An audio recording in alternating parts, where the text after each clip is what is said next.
Welcome to Ethan Frome by Edith Wharton, a haunting tale of love, sacrifice, and fate set against the stark backdrop of a harsh New England winter. This timeless classic explores the depths of human longing and the weight of unfulfilled dreams. Prepare to be drawn into a world of quiet desperation, where every choice carries profound consequences. Now, sit back, relax, and immerse yourself in this gripping story of passion and regret. Ethan Frome by Edith Wharton. Ethan Frome. I had the story, bit by bit, from various people, and, as generally happens in such cases, each time it was a different story. If you know Starfield, Massachusetts, you know the post office. If you know the post office, you must have seen Ethan Frome drive up to it, drop the reins on his hollow-backed bay, and drag himself across the brick pavement to the white colonnade, and you must have asked who he was. It was there that, several years ago, I saw him for the first time, and the sight pulled me up sharp. Even then he was the most striking figure in Starkfield, though he was but the ruin of a man. It was not so much his great height that marked him, for the natives were easily singled out by their lank longitude from the stockier foreign breed.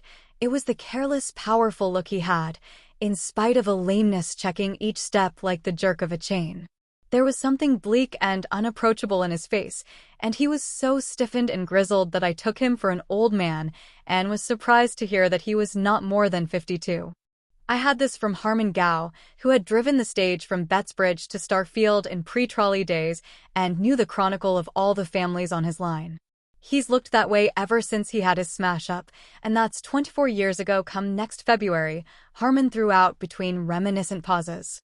This smash-up, it was, I gathered from the same informant, which, besides drawing the red gash across Ethan Frome's forehead, had so shortened and warped his right side that it cost him a visible effort to take the few steps from his buggy to the post office window.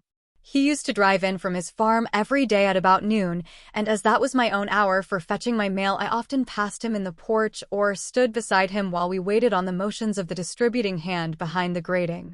I noticed that, though he came so punctually, he seldom received anything but a copy of the Bettsbridge Eagle, which he put without a glance into his sagging pocket.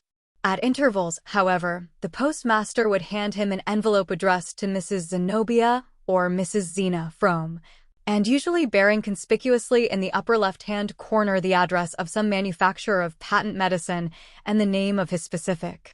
These documents my neighbor would also pocket without a glance, as if too much used to them to wonder at their number and variety, and would then turn away with a silent nod to the postmaster. Everyone in Starfield knew him and gave him a greeting tempered to his own grave mien, but his taciturnity was respected, and it was only on rare occasions that one of the older men of the place detained him for a word. When this happened, he would listen quietly, his blue eyes on the speaker's face, and answer in so low a tone that his words never reached me. Then he would climb stiffly into his buggy, gather up the reins in his left hand, and drive slowly away in the direction of his farm. It was a pretty bad smash-up?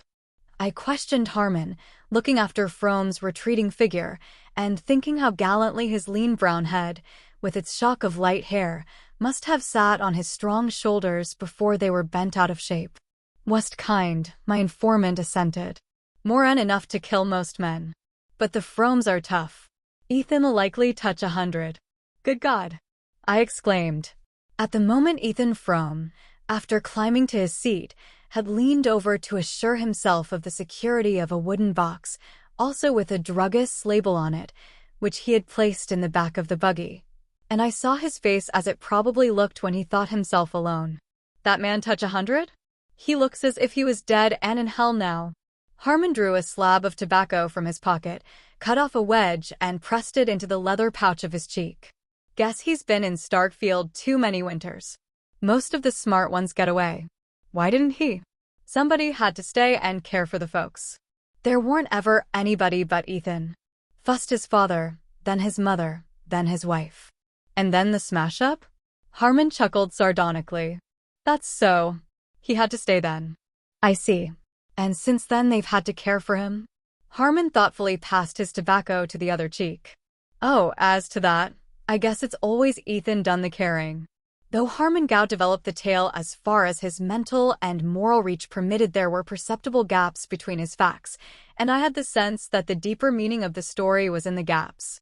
But one phrase stuck in my memory and served as the nucleus about which I grouped my subsequent inferences. "Guess he's been in Starfield too many winters." Before my own time there was up, I had learned to know what that meant.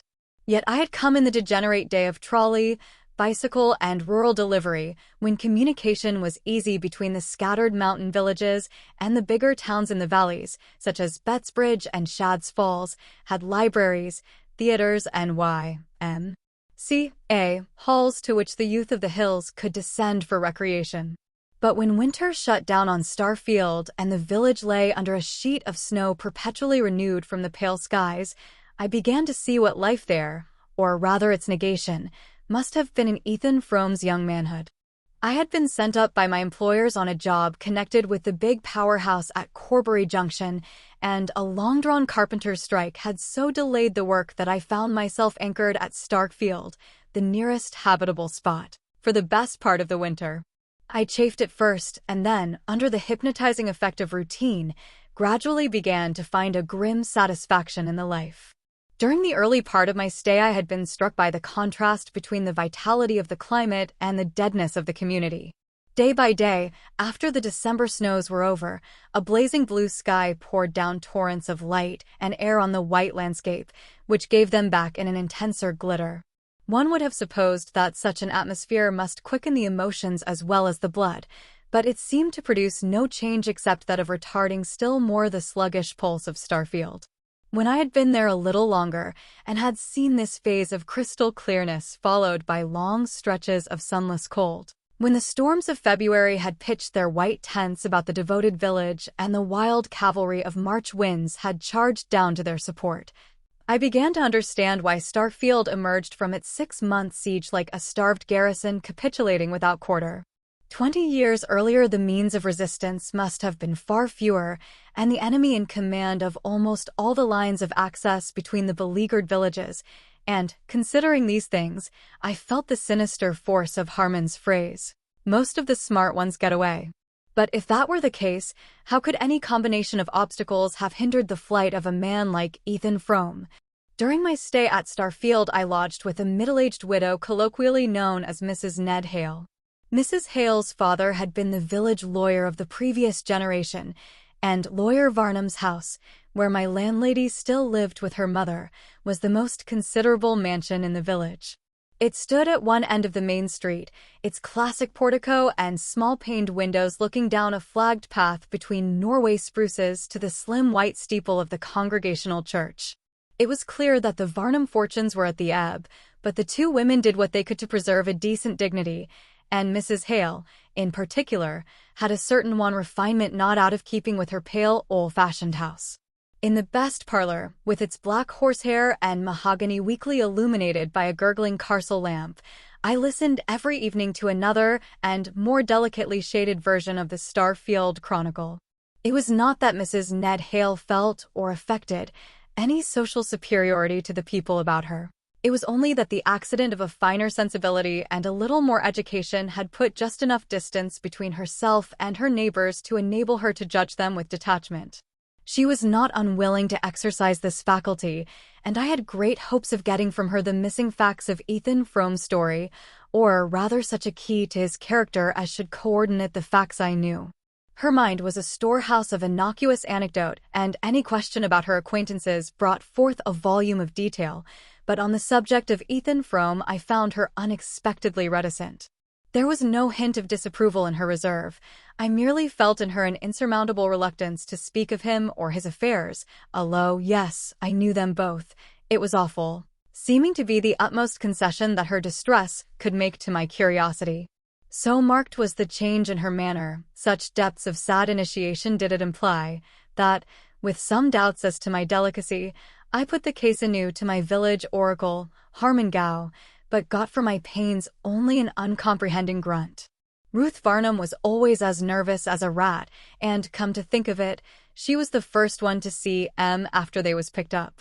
It happened right below Lawyer Varnum's, down at the bend of the Corbury Road, just round about the time that Ruth got engaged to Ned Hale. The young folks was all friends, and I guess she just can't bear to talk about it. She's had troubles enough of her own. All the dwellers in Starfield, as in more notable communities, had had troubles enough of their own to make them comparatively indifferent to those of their neighbors, and though all conceded that Ethan Frome's had been beyond the common measure, no one gave me an explanation of the look in his face which, as I persisted in thinking, neither poverty nor physical suffering could have put there. Nevertheless, I might have contented myself with the story pieced together from these hints had it not been for the provocation of Mrs. Hale's silence, and, a little later, for the accident of personal contact with the man. On my arrival at Starfield, Dennis Eady, the rich Irish grocer, who was the proprietor of Starkfield's nearest approach to a livery stable, had entered into an agreement to send me over daily to Corbury Flats, where I had to pick up my train for the junction. But about the middle of the winter, Edie's horses fell ill of a local epidemic. The illness spread to the other Starfield stables, and for a day or two I was put to it to find a means of transport. Then Harmongau suggested that Ethan Frome's bay was still on his legs, and that his owner might be glad to drive me over. I stared at the suggestion. Ethan Frome? But I've never even spoken to him. Why on earth should he put himself out for me? Harmon's answer surprised me still more. I don't know as he would, but I know he wouldn't be sorry to earn $1. I had been told that Frome was poor, and that the sawmill and the arid acres of his farm yielded scarcely enough to keep his household through the winter, but I had not supposed him to be in such one as Harmon's words implied, and I expressed my wonder. Well, matters ain't gone any too well with him, Harmon said. When a man's been setting round like a hulk for 20 years or more, seeing things that want doing, it eats into him, and he loses his grit. That Frome farm was always 'bout as bare's a milk pan when the cat's been round, and you know what one of them old watermills is with nowadays. When Ethan could sweat over both from sunup to dark, he kinder choked a living out of but his folks ate up most everything, even then, and I don't see how he makes out now. Fusta's father got a kick out haying and went soft in the brain and gave away money like Bible texts afore he died. Then his mother got queer and dragged along for years as weak as a baby, and his wife Zena, she's always been the greatest hand at doctoring in the county. Sickness and trouble, that's what Ethan's had his plate full up with, ever since the very first helping. The next morning, when I looked out, I saw the hollow-backed bay between the Varnum spruces, and Ethan Frome, throwing back his worn bearskin, made room for me in the sleigh at his side. After that, for a week, he drove me over every morning to Corbury Flats, and on my return in the afternoon met me again and carried me back through the icy night to Starfield. The distance each way was barely 3 miles, but the old bay's pace was slow, and, even with firm snow under the runners, we were nearly an hour on the way. Ethan Frome drove in silence, the reins loosely held in his left hand, his brown-seamed profile, under the helmet-like peak of the cap, relieved against the banks of snow like the bronze image of a hero. He never turned his face to mine or answered, except in monosyllables, the questions I put, or such slight pleasantries as I ventured.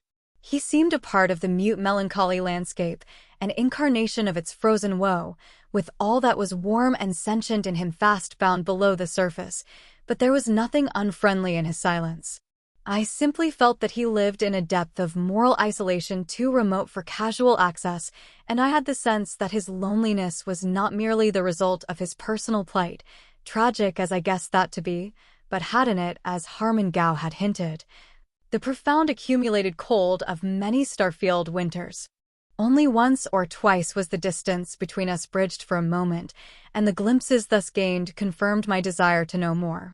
Once I happened to speak of an engineering job I had been on the previous year in Florida, and of the contrast between the winter landscape about us and that in which I had found myself the year before, and to my surprise Frome said suddenly, "Yes, I was down there once, and for a good while afterward I could call up the sight of it in winter. But now it's all snowed under." He said no more, and I had to guess the rest from the inflection of his voice and his sharp relapse into silence.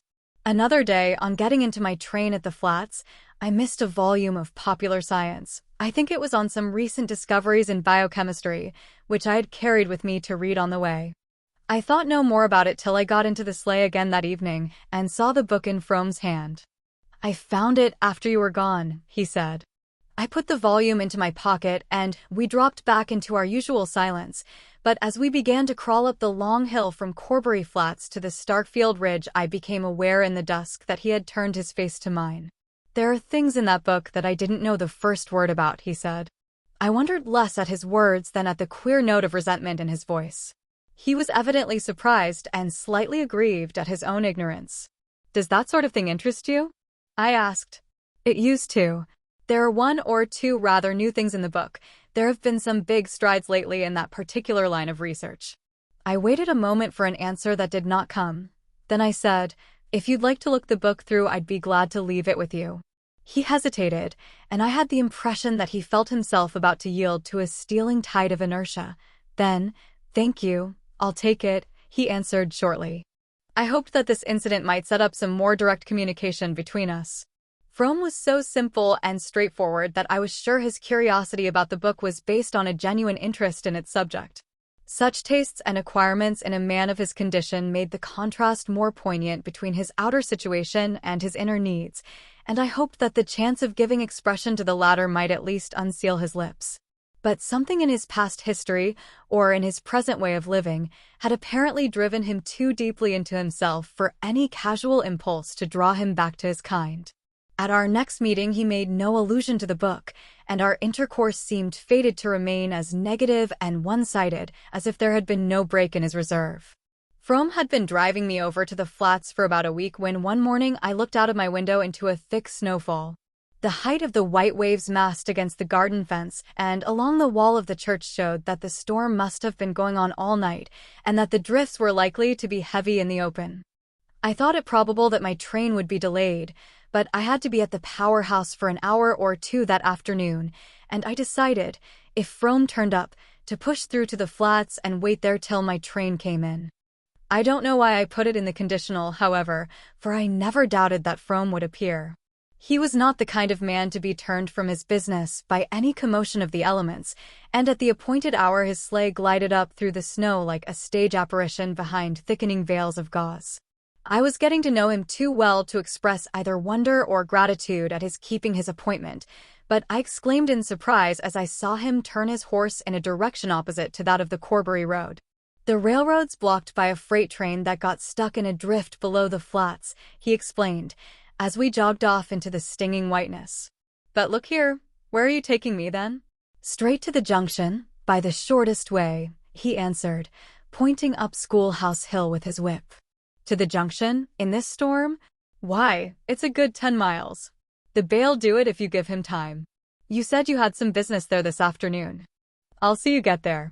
He said it so quietly that I could only answer, "You're doing me the biggest kind of a favor."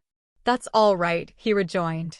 Abreast of the schoolhouse the road forked, and we dipped down a lane to the left, between hemlock boughs bent inward to their trunks by the weight of the snow. I had often walked that way on Sundays, and knew that the solitary roof showing through bare branches near the bottom of the hill was that of Frome's sawmill. It looked exanimate enough, with its idol looming above the black stream dashed with yellow-white spume, and its cluster of sheds sagging under their white load. Frome did not even turn his head as we drove by, and still in silence we began to mount the next slope. About a mile farther, on a road I had never traveled, we came to an orchard of starved apple trees writhing over a hillside among outcroppings of slate that nuzzled up through the snow like animals pushing out their noses to breathe. Beyond the orchard lay a field or two, their boundaries lost under drifts, and above the fields, huddled against the white immensities of land and sky, one of those lonely New England farmhouses that make the landscape lonelier. "That's my place," said Frome, with a sideway jerk of his lame elbow, and in the distress and oppression of the scene, I did not know what to answer. The snow had ceased, and a flash of watery sunlight exposed the house on the slope above us in all its plaintive ugliness. The black wraith of a deciduous creeper flapped from the porch, and the thin wooden walls, under their worn coat of paint, seemed to shiver in the wind that had risen with the ceasing of the snow. "The house was bigger in my father's time. I had to take down the L. A while back," Frome continued, checking with a twitch of the left rein the bay's evident intention of turning in through the broken-down gate. I saw then that the unusually forlorn and stunned look of the house was partly due to the loss of what is known in New England as the L, that long, deep-roofed adjunct usually built at right angles to the main house and connecting it, by way of storerooms and tool house, with the woodshed and cow barn. Whether because of its symbolic sense, the image it presents of a life linked with the soil, and enclosing in itself the chief sources of warmth and nourishment, or whether merely because of the consolatory thought that it enables the dwellers in that harsh climate to get to their morning's work without facing the weather, it is certain that the L, rather than the house itself, seems to be the center, the actual hearthstone of the New England farm. Perhaps this connection of ideas, which had often occurred to me in my rambles about Starfield, caused me to hear a wistful note in Frome's words, and to see in the diminished dwelling the image of his own shrunken body. "We're kinder sidetracked here now," he added, but there was considerable passing before the railroad was carried through to the flats. He roused the lagging bay with another twitch. Then, as if the mere sight of the house had let me too deeply into his confidence for any farther pretense of reserve, he went on slowly, "I've always set down the worst of Mother's trouble to that. When she got the rheumatism so bad she couldn't move around, she used to sit up there and watch the road by the hour, and one year, when they was 6 months mending the Bettsbridge pike after the floods, and Harmon Gow had to bring his stage round this way, she picked up so that she used to get down to the gate most days to see him. But after the trains begun running nobody ever come by here to speak of, and Mother never could get it through her head what had happened, and it preyed on her right along till she died." As we turned into the Corbury Road, the snow began to fall again, cutting off our last glimpse of the house, and Frome's silence fell with it, letting down between us the old veil of reticence. This time the wind did not cease with the return of the snow. Instead, it sprang up to a gale which now and then, from a tattered sky, flung pale sweeps of sunlight over a landscape chaotically tossed. But the bay was as good as Frome's word, and we pushed on to the junction through the wild white scene. In the afternoon the storm held off, and the clearness in the west seemed to my inexperienced eye the pledge of a fair evening. I finished my business as quickly as possible, and we set out for Starfield with a good chance of getting there for supper. But at sunset the clouds gathered again, bringing an earlier night, and the snow began to fall straight and steadily from a sky without wind, in a soft universal diffusion more confusing than the gusts and eddies of the morning. It seemed to be a part of the thickening darkness, to be the winter night itself descending on us layer by layer. The small ray of Frome's lantern was soon lost in the smothering medium, in which even his sense of direction, and the bay's homing instinct, finally ceased to serve us. 2 or 3 times some ghostly landmark sprang up to warn us that we were astray, and then was sucked back into the mist, and when we finally regained our road the old horse began to show signs of exhaustion. I felt myself to blame for having accepted Frome's offer, and after a short discussion I persuaded him to let me get out of the sleigh and walk along through the snow at the bay side. In this way we struggled on for another mile or 2, and at last reached a point where Frome, peering into what seemed to me formless night, said, "That's my gate down yonder." The last stretch had been the hardest part of the way. The bitter cold and the heavy going had nearly knocked the wind out of me, and I could feel the horse's side ticking like a clock under my hand. "Look here, Frome," I began. "There's no earthly use in your going any farther," but he interrupted me. "Nor you neither. There's been about enough of this for anybody." I understood that he was offering me a night's shelter at the farm, and without answering I turned into the gate at his side, and followed him to the barn, where I helped him to unharness and bed down the tired horse. When this was done he unhooked the lantern from the sleigh, stepped out again into the night, and called to me over his shoulder, "This way." Far off above us a square of light trembled through the screen of snow. Staggering along in Frome's wake I floundered toward it, and in the darkness almost fell into one of the deep drifts against the front of the house. Frome scrambled up the slippery steps of the porch, digging a way through the snow with his heavily booted foot. Then he lifted his lantern, found the latch, and led the way into the house. I went after him into a low unlit passage, at the back of which a ladder-like staircase rose into obscurity. On our right a line of light marked the door of the room which had sent its ray across the night, and behind the door I heard a woman's voice droning querulously. Frome stamped on the worn oilcloth to shake the snow from his boots, and set down his lantern on a kitchen chair, which was the only piece of furniture in the hall. Then he opened the door. "Come in," he said, and as he spoke the droning voice grew still. "It was that night that I found the clue to Ethan Frome, and began to put together this vision of his story." Chapter 1. The village lay under 2 feet of snow, with drifts at the windy corners. In a sky of iron the points of the dipper hung like icicles and Orion flashed his cold fires. The moon had set, but the night was so transparent that the white house fronts between the elms looked gray against the snow, clumps of bushes made black stains on it, and the basement windows of the church sent shafts of yellow light far across the endless undulations. Young Ethan Frome walked at a quick pace along the deserted street, past the bank and Michael Eady's new brick store and Lawyer Varnum's house with the 2 black Norway spruces at the gate. Opposite the Varnum gate, where the road fell away toward the Corbury Valley, the church reared its slim white steeple and narrow peristyle. As the young man walked toward it, the upper windows drew a black arcade along the side wall of the building, but from the lower openings, on the side where the ground sloped steeply down to the Corbury Road, the light shot its long bars, illuminating many fresh furrows in the track leading to the basement door and showing, under an adjoining shed, a line of sleighs with heavily blanketed horses. The night was perfectly still, and the air so dry and pure that it gave little sensation of cold. The effect produced on Frome was rather of a complete absence of atmosphere, as though nothing less tenuous than ether intervened between the white earth under his feet and the metallic dome overhead. "It's like being in an exhausted receiver," he thought. 4 or 5 years earlier, he had taken a year's course at a technological college at Worcester and dabbled in the laboratory with a friendly professor of physics, and the images supplied by that experience still cropped up at unexpected moments, through the totally different associations of thought in which he had since been living.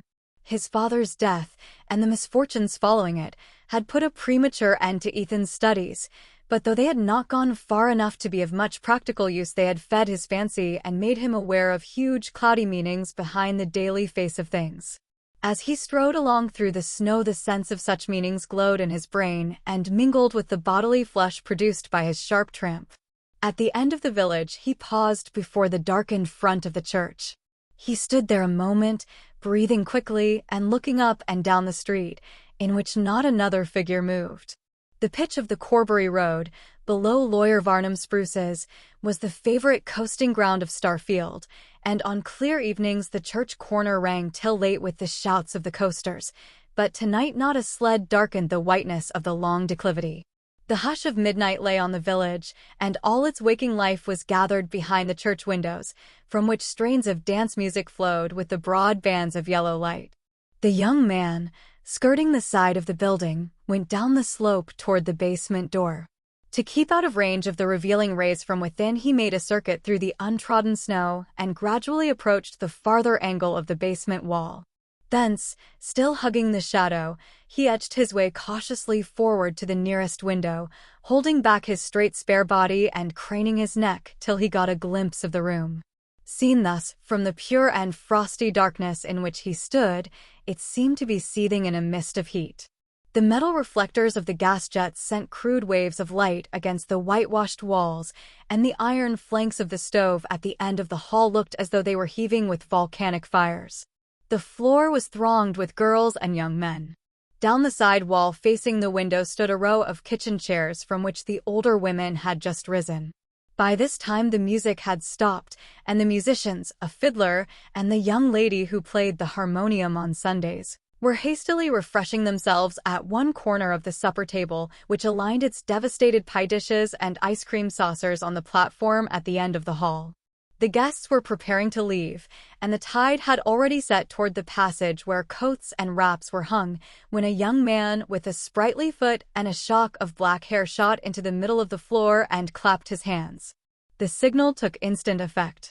The musicians hurried to their instruments. The dancers, some already half-muffled for departure, fell into line down each side of the room.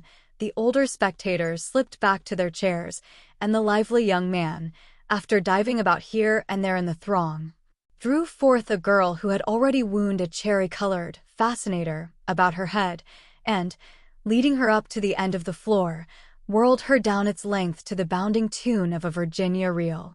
Frome's heart was beating fast. He had been straining for a glimpse of the dark head under the cherry-colored scarf, and it vexed him that another eye should have been quicker than his. The leader of the reel, who looked as if he had Irish blood in his veins, danced well, and his partner caught his fire.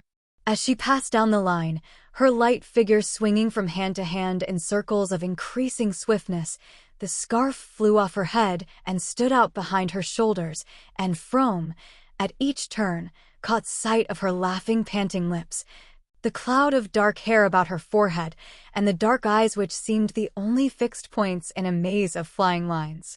The dancers were going faster and faster, and the musicians, to keep up with them, belabored their instruments like jockeys lashing their mounts on the home stretch, yet it seemed to the young man at the window that the reel would never end. Now and then he turned his eyes from the girl's face to that of her partner, which, in the exhilaration of the dance, had taken on a look of almost impudent ownership. Dennis Eady was the son of Michael Eady, the ambitious Irish grocer, whose suppleness and effrontery had given Starfield its first notion of smart business methods, and whose new brick store testified to the success of the attempt. His son seemed likely to follow in his steps, and was meanwhile applying the same arts to the conquest of the Starkfield maidenhood. Hitherto Ethan Frome had been content to think him a mean fellow, but now he positively invited a horsewhipping. It was strange that the girl did not seem aware of it, that she could lift her rapt face to her dancers and drop her hands into his, without appearing to feel the offense of his look and touch. Frome was in the habit of walking into Starfield to fetch home his wife's cousin, Maddie Silver, on the rare evenings when some chance of amusement drew her to the village. It was his wife who had suggested, when the girl came to live with them, that such opportunities should be put in her way. Maddie Silver came from Stamford, and when she entered the Fromes' household to act as her cousin Zena's aide, it was thought best, as she came without pay, not to let her feel too sharp a contrast between the life she had left and the isolation of a Starkfield farm. But for this, as Frome sardonically reflected, it would hardly have occurred to Zena to take any thought for the girl's amusement. When his wife first proposed that they should give Maddie an occasional evening out, he had inwardly demurred at having to do the extra 2 miles to the village and back after his hard day on the farm. But not long afterward he had reached the point of wishing that Starkfield might give all its nights to revelry. Maddie Silver had lived under his roof for a year, and from early morning till they met at supper he had frequent chances of seeing her, but no moments in her company were comparable to those when, her arm in his, and her light step flying to keep time with his long stride, they walked back through the night to the farm. He had taken to the girl from the first day, when he had driven over to the flats to meet her, and she had smiled and waved to him from the train, crying out, "You must be Ethan," as she jumped down with her bundles, while he reflected, looking over her slight person, "She don't look much on housework, but she ain't a fretter, anyhow." But it was not only that the coming to his house of a bit of hopeful young life was like the lighting of a fire on a cold hearth. The girl was more than the bright, serviceable creature he had thought her. She had an eye to see and an ear to hear. He could show her things and tell her things, and taste the bliss of feeling that all he imparted left long reverberations and echoes he could wake at will. It was during their night walks back to the farm that he felt most intensely the sweetness of this communion. He had always been more sensitive than the people about him to the appeal of natural beauty. His unfinished studies had given form to the sensibility, and even in his unhappiest moments field and sky spoke to him with a deep and powerful persuasion. But hitherto the emotion had remained in him as a silent ache, veiling with sadness the beauty that evoked it. He did not even know whether anyone else in the world felt as he did, or whether he was the sole victim of this mournful privilege. Then he learned that one other spirit had trembled with the same touch of wonder, that at his side, living under his roof and eating his bread, was a creature to whom he could say, "That's Orion down yonder, the big fellow to the right is Aldebaran, and the bunch of little ones like bees swarming, they're the Pleiades," or whom he could hold entranced before a ledge of granite thrusting up through the fern while he unrolled the huge panorama of the Ice Age, and the long dim stretches of succeeding time. The fact that admiration for his learning mingled with Maddie's wonder at what he taught was not the least part of his pleasure.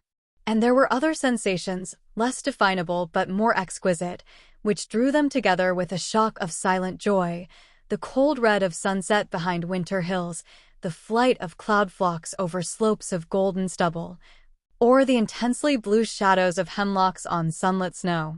When she said to him once, "It looks just as if it was painted," it seemed to Ethan that the art of definition could go no farther, and that words had at last been found to utter his secret soul. As he stood in the darkness outside the church, these memories came back with the poignancy of vanished things. Watching Maddie whirl down the floor from hand to hand, he wondered how he could ever have thought that his dull talk interested her. To him, who was never gay but in her presence, her gaiety seemed plain proof of indifference.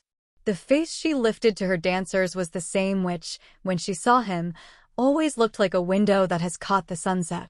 He even noticed 2 or 3 gestures which, in his fatuity, he had thought she kept for him, a way of throwing her head back when she was amused, as if to taste her laugh before she let it out, and a trick of sinking her lids slowly when anything charmed or moved her. The sight made him unhappy, and his unhappiness roused his latent fears. His wife had never shown any jealousy of Maddie, but of late she had grumbled increasingly over the housework and found oblique ways of attracting attention to the girl's inefficiency. Zena had always been what Starfield called sickly, and Frome had to admit that, if she were as ailing as she believed, she needed the help of a stronger arm than the one which lay so lightly in his during the night walks to the farm. Maddie had no natural turn for housekeeping, and her training had done nothing to remedy the defect. She was quick to learn, but forgetful and dreamy, and not disposed to take the matter seriously. Ethan had an idea that if she were to marry a man she was fond of, the dormant instinct would wake, and her pies and biscuits become the pride of the county, but domesticity in the abstract did not interest her. At first she was so awkward that he could not help laughing at her, but she laughed with him, and that made them better friends. He did his best to supplement her unskilled efforts, getting up earlier than usual to light the kitchen fire, carrying in the wood overnight, and neglecting the mill for the farm that he might help her about the house during the day.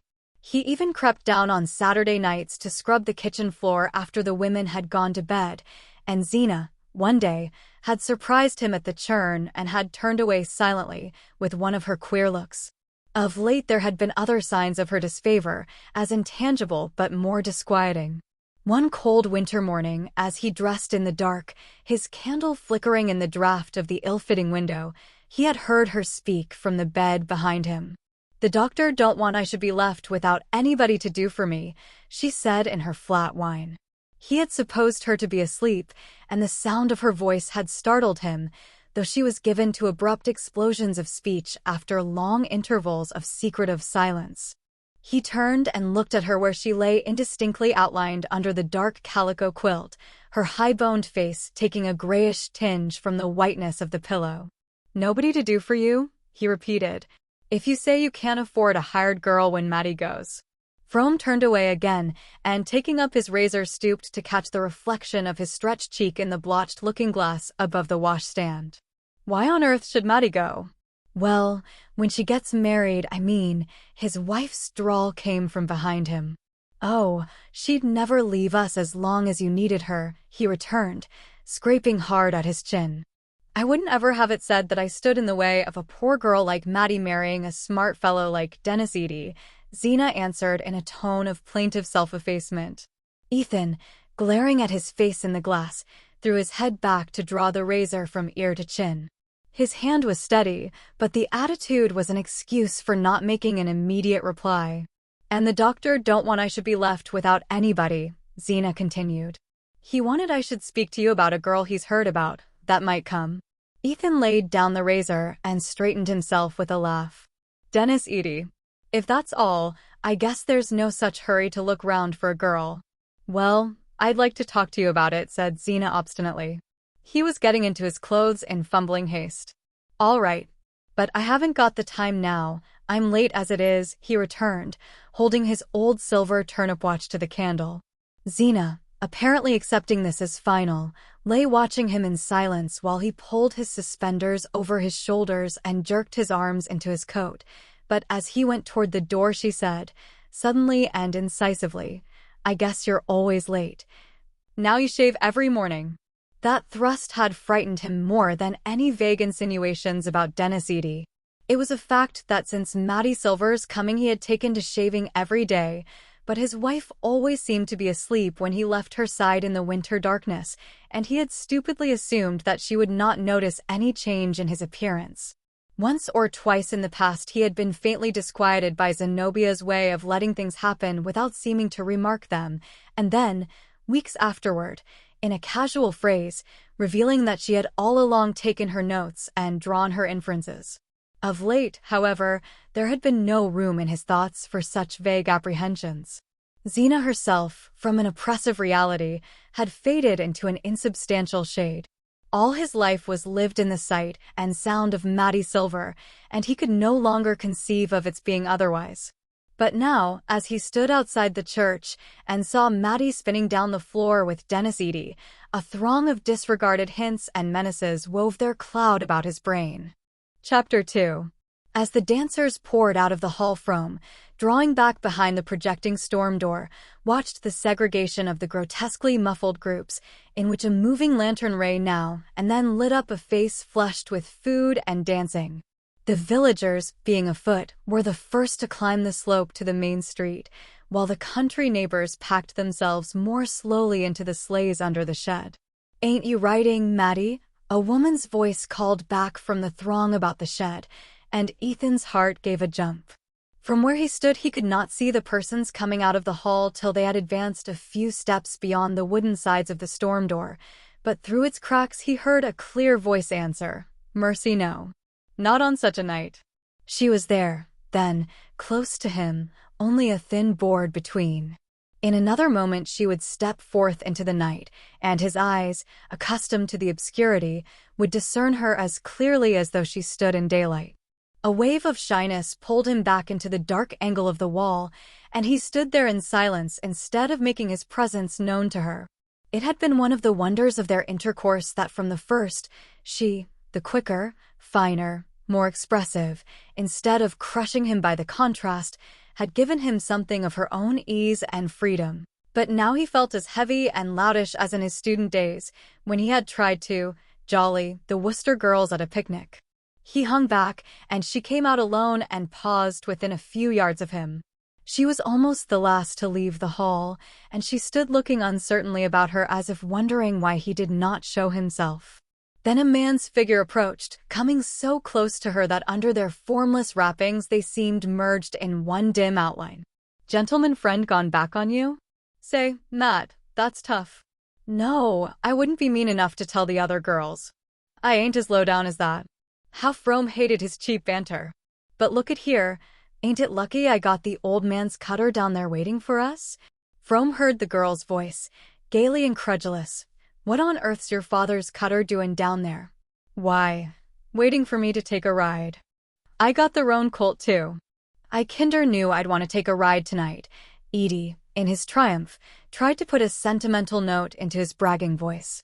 The girl seemed to waver, and Frome saw her twirl the end of her scarf irresolutely about her fingers.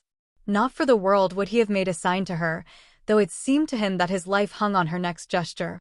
"Hold on a minute while I unhitch the colt," Dennis called to her, springing toward the shed. She stood perfectly still, looking after him, in an attitude of tranquil expectancy torturing to the hidden watcher. Frome noticed that she no longer turned her head from side to side, as though peering through the night for another figure. She let Dennis Eady lead out the horse, climb into the cutter, and fling back the bearskin to make room for her at his side. Then, with a swift motion of flight, she turned about and darted up the slope toward the front of the church. "Goodbye. Hope you'll have a lovely ride," she called back to him over her shoulder.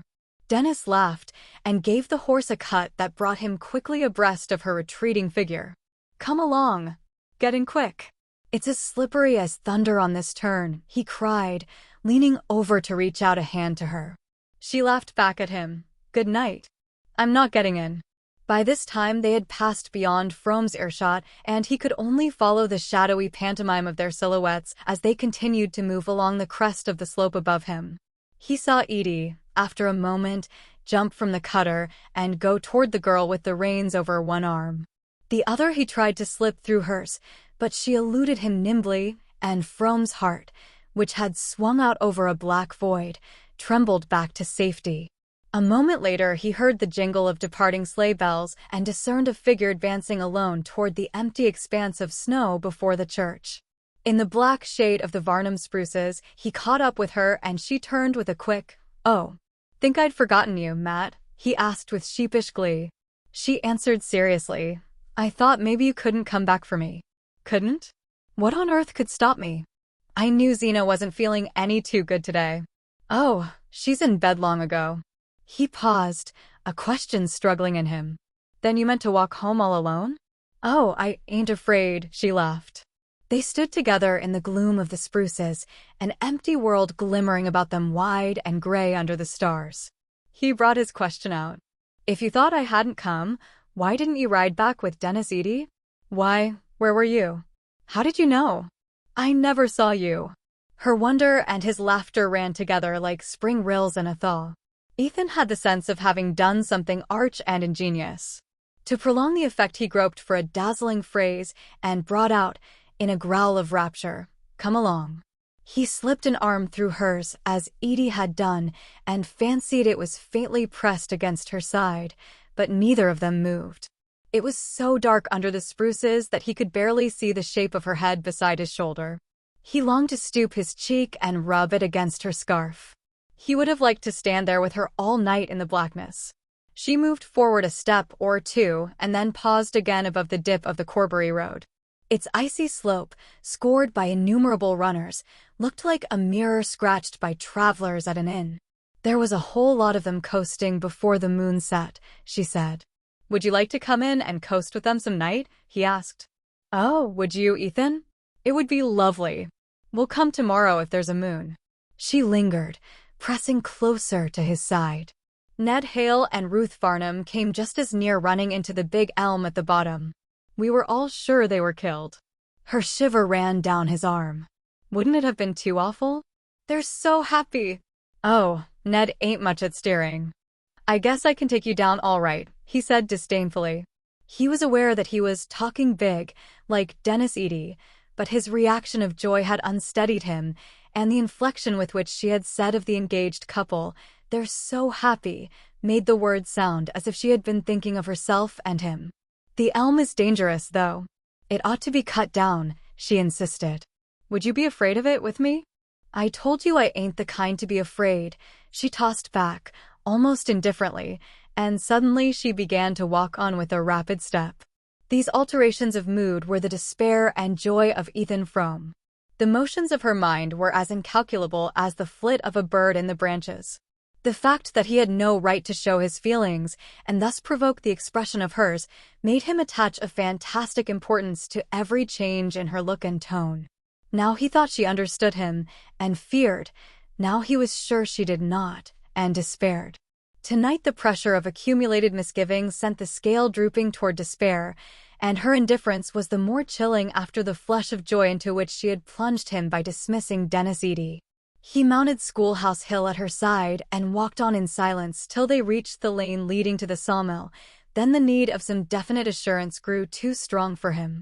"You'd have found me right off if you hadn't gone back to have that last reel with Dennis," he brought out awkwardly.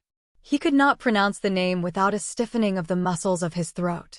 "Why, Ethan, how could I tell you were there?" "I suppose what folks say is true," he jerked out at her, instead of answering. She stopped short, and he felt, in the darkness, that her face was lifted quickly to his. "Why, what do folks say?" "It's natural enough you should be leaving us," he floundered on, following his thought. "Is that what they say?" she mocked back at him. Then, with a sudden drop of her sweet treble, "You mean that Zena ain't suited with me anymore?" she faltered. Their arms had slipped apart and they stood motionless, each seeking to distinguish the other's face. "I know I ain't anything like as smart as I ought to be," she went on, while he vainly struggled for expression. There's lots of things a hired girl could do that come awkward to me still, and I haven't got much strength in my arms. But if she'd only tell me, I'd try. You know, she hardly ever says anything, and sometimes I can see she ain't suited, and yet I don't know why." She turned on him with a sudden flash of indignation. "You'd ought to tell me, Ethan Frome. You'd ought to. Unless you want me to go too." Unless he wanted her to go too. The cry was balm to his raw wound. The iron heavens seemed to melt and rain down sweetness. Again he struggled for the all-expressive word, and again, his arm in hers, found only a deep come-along. They walked on in silence through the blackness of the hemlock-shaded lane, where Ethan's sawmill gloomed through the night, and out again into the comparative clearness of the fields. On the farther side of the hemlock belt the open country rolled away before them gray and lonely under the stars. Sometimes their way led them under the shade of an overhanging bank or through the thin obscurity of a clump of leafless trees. Here and there a farmhouse stood far back among the fields, mute and cold as a gravestone. The night was so still that they heard the frozen snow crackle under their feet. The crash of a loaded branch falling far off in the woods reverberated like a musket shot, and once a fox barked, and Maddie shrank closer to Ethan and quickened her steps. At length they sighted the group of larches at Ethan's gate, and as they drew near it the sense that the walk was over brought back his words. "Then you don't want to leave us, Matt?" He had to stoop his head to catch her stifled whisper, "Where'd I go, if I did?" The answer sent a pang through him, but the tone suffused him with joy. He forgot what else he had meant to say and pressed her against him so closely that he seemed to feel her warmth in his veins. "You ain't crying, are you, Matt?" "No, of course I'm not," she quavered. They turned in at the gate and passed under the shaded knoll where, enclosed in a low fence, the Frome gravestones slanted at crazy angles through the snow. Ethan looked at them curiously. For years that quiet company had mocked his restlessness, his desire for change and freedom.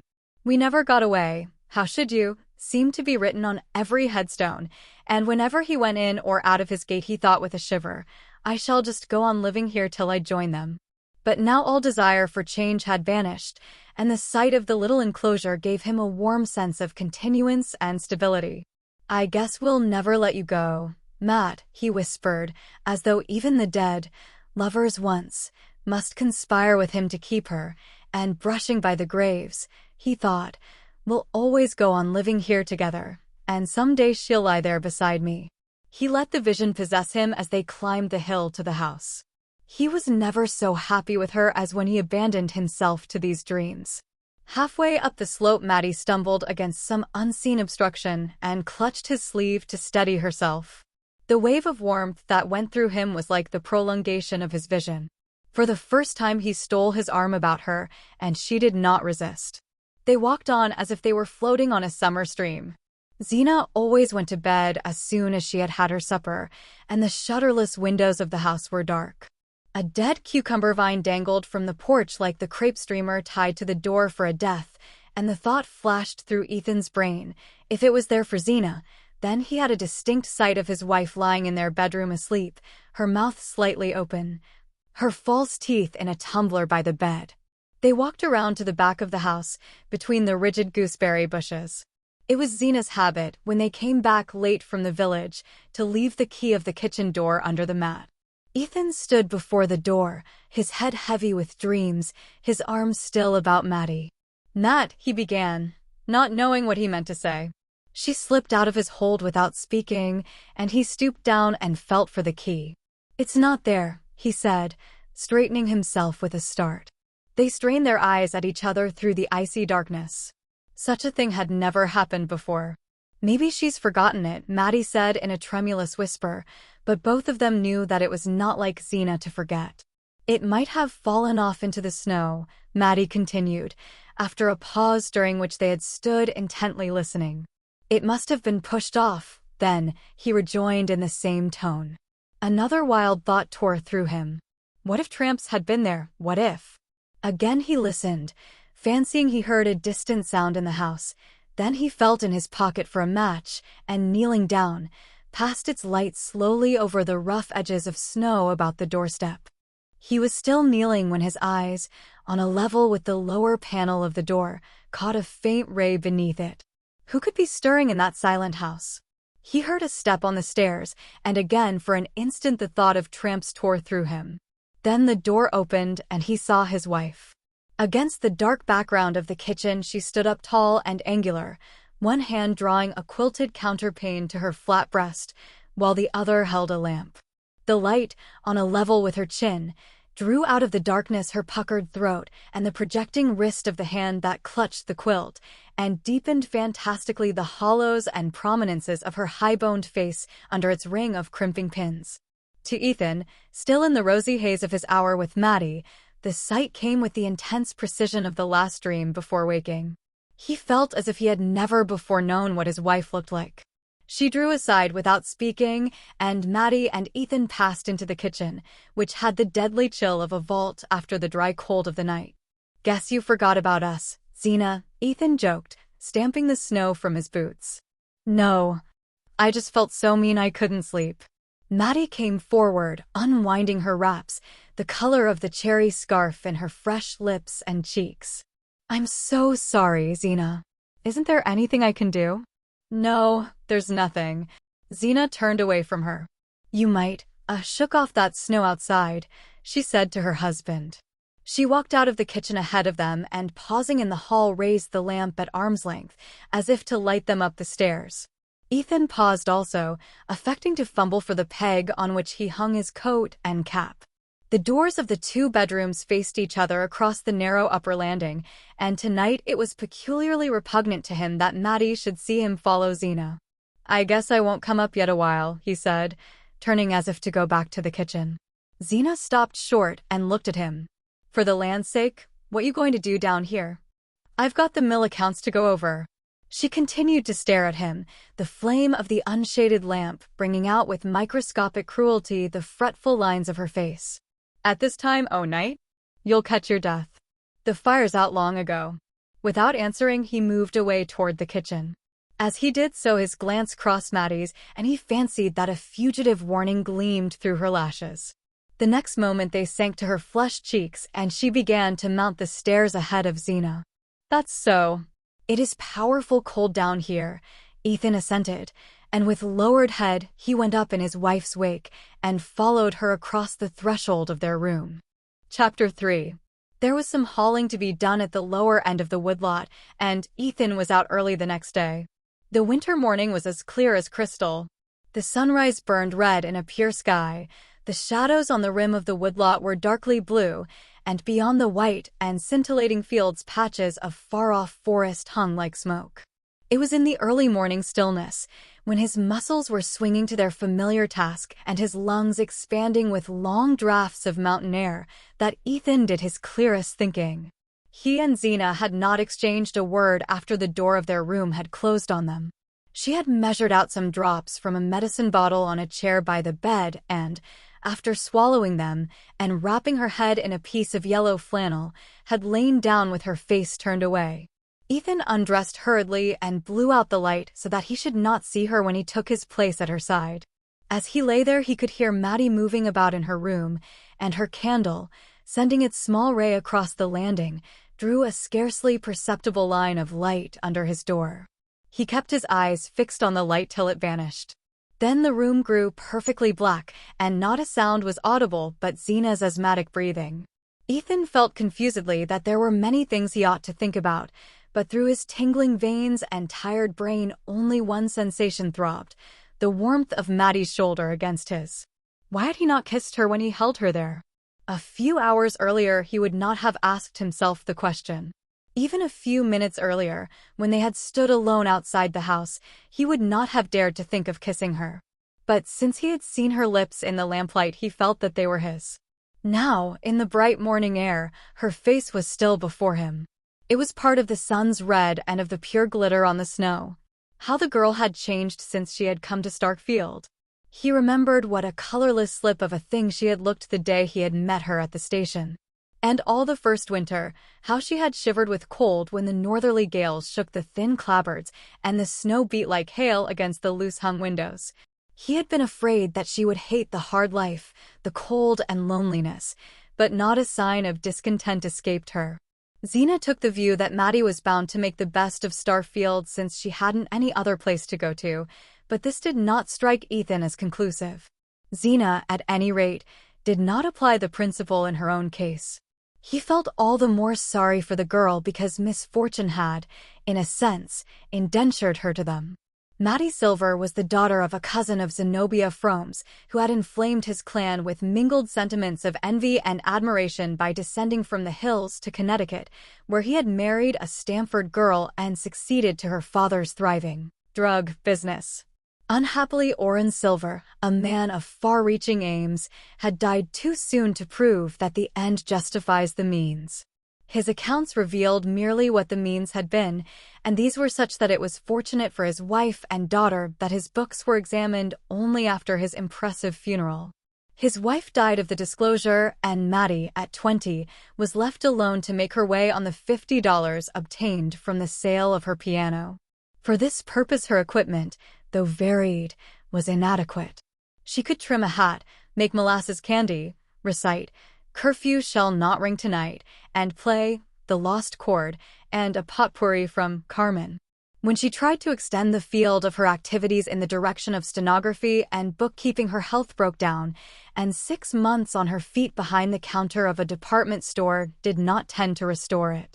Her nearest relations had been induced to place their savings in her father's hands, and though, after his death, they ungrudgingly acquitted themselves of the Christian duty of returning good for evil by giving his daughter all the advice at their disposal, they could hardly be expected to supplement it by material aid.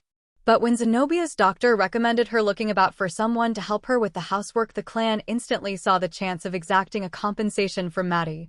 Zenobia, though doubtful of the girl's efficiency, was tempted by the freedom to find fault without much risk of losing her, and so Maddie came to Starfield. Zenobia's fault-finding was of the silent kind, but not the less penetrating for that.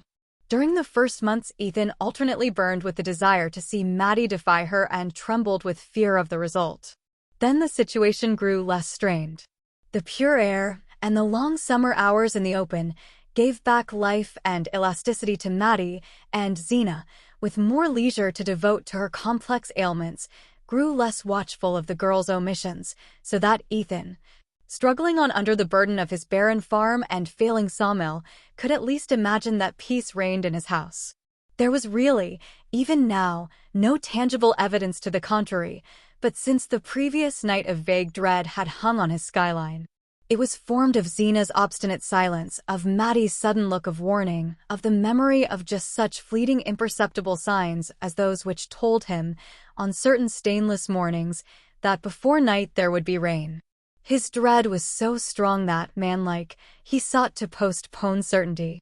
The hauling was not over till midday, and as the lumber was to be delivered to Andrew Hale, the Starfield builder, it was really easier for Ethan to send Jotham Powell, the hired man, back to the farm on foot and drive the load down to the village himself. He had scrambled up on the logs and was sitting astride of them, close over his shaggy grays, when, coming between him and their streaming necks, he had a vision of the warning look that Maddie had given him the night before. "If there's going to be any trouble, I want to be there," was his vague reflection, as he threw to Jotham the unexpected order to unhitch the team and lead them back to the barn. It was a slow trudge home through the heavy fields, and when the two men entered the kitchen, Maddie was lifting the coffee from the stove and Xena was already at the table. Her husband stopped short at sight of her. Instead of her usual calico wrapper and knitted shawl, she wore her best dress of brown merino, and above her thin strands of hair, which still preserved the tight undulations of the crimping pins, rose a hard perpendicular bonnet, as to which Ethan's clearest notion was that he had to pay $5 for it at the Bettsbridge Emporium. On the floor beside her stood his old valise and a bandbox wrapped in newspapers. "Why, where are you going, Xena?" he exclaimed. "I've got my shooting pains so bad that I'm going over to Bettsbridge to spend the night with Aunt Martha Pierce and see that new doctor," she answered in a matter-of-fact tone, as if she had said she was going into the storeroom to take a look at the preserves, or up to the attic to go over the blankets. In spite of her sedentary habits, such abrupt decisions were not without precedent in Xena's history. twice or thrice before she had suddenly packed Ethan's valise and started off to Bettsbridge, or even Springfield, to seek the advice of some new doctor, and her husband had grown to dread these expeditions because of their cost. Zena always came back laden with expensive remedies, and her last visit to Springfield had been commemorated by her paying $20 for an electric battery of which she had never been able to learn the use. But for the moment his sense of relief was so great as to preclude all other feelings. He had now no doubt that Zena had spoken the truth in saying, the night before, that she had sat up because she felt too mean to sleep. Her abrupt resolve to seek medical advice showed that, as usual, she was wholly absorbed in her health. As if expecting a protest, she continued plaintively, "If you're too busy with the hauling, I presume you can let Jotham Powell drive me over with the sorrel in time to catch the train at the flats." Her husband hardly heard what she was saying. During the winter months there was no stage between Starkfield and Bettsbridge, and the trains which stopped at Corbury Flats were slow and infrequent. A rapid calculation showed Ethan that Zena could not be back at the farm before the following evening. "If I'd supposed you'd made any objection to Jotham Powell's driving me over," she began again, as though his silence had implied refusal. On the brink of departure, she was always seized with a flux of words. "All I know is," she continued, "I can't go on the way I am much longer. The pains are clear away down to my ankles now, or I'd walked into Starkfield on my own feet, sooner'n put you out, and asked Michael Eady to let me ride over on his wagon to the flats, when he sends to meet the train that brings his groceries. I'd had 2 hours to wait in the station, but I'd sooner done it, even with this cold, than to have you say, 'Of course Jotham'll drive you over.'" Ethan roused himself to answer. He became suddenly conscious that he was looking at Maddie while Zena talked to him, and with an effort he turned his eyes to his wife. She sat opposite the window, and the pale light reflected from the banks of snow made her face look more than usually drawn and bloodless, sharpened the 3 parallel creases between ear and cheek, and drew querulous lines from her thin nose to the corners of her mouth. Though she was but 7 years her husband's senior, and he was only 28, she was already an old woman. Ethan tried to say something befitting the occasion, but there was only one thought in his mind, the fact that, for the first time since Maddie had come to live with them, Zena was to be away for a night. He wondered if the girl were thinking of it too. He knew that Zena must be wondering why he did not offer to drive her to the flats and let Jotham Powell take the lumber to Starfield, and at first he could not think of a pretext for not doing so. Then he said, "I'd take you over myself. Only I've got to collect the cash for the lumber." As soon as the words were spoken he regretted them, not only because they were untrue, there being no prospect of his receiving cash payment from Hale, but also because he knew from experience the imprudence of letting Zena think he was in funds on the eve of one of her therapeutic excursions. At the moment, however, his one desire was to avoid the long drive with her behind the ancient sorrel who never went out of a walk. Zena made no reply. She did not seem to hear what he had said. She had already pushed her plate aside and was measuring out a draught from a large bottle at her elbow. "It ain't done me a speck of good, but I guess I might as well use it up," she remarked, adding, as she pushed the empty bottle toward Maddie, "If you can get the taste out it'll do for pickles." Chapter 4. As soon as his wife had driven off, Ethan took his coat and cap from the peg. Maddie was washing up the dishes, humming one of the dance tunes of the night before. He said, "So long, Matt," and she answered gaily, "So long, Ethan," and that was all. It was warm and bright in the kitchen.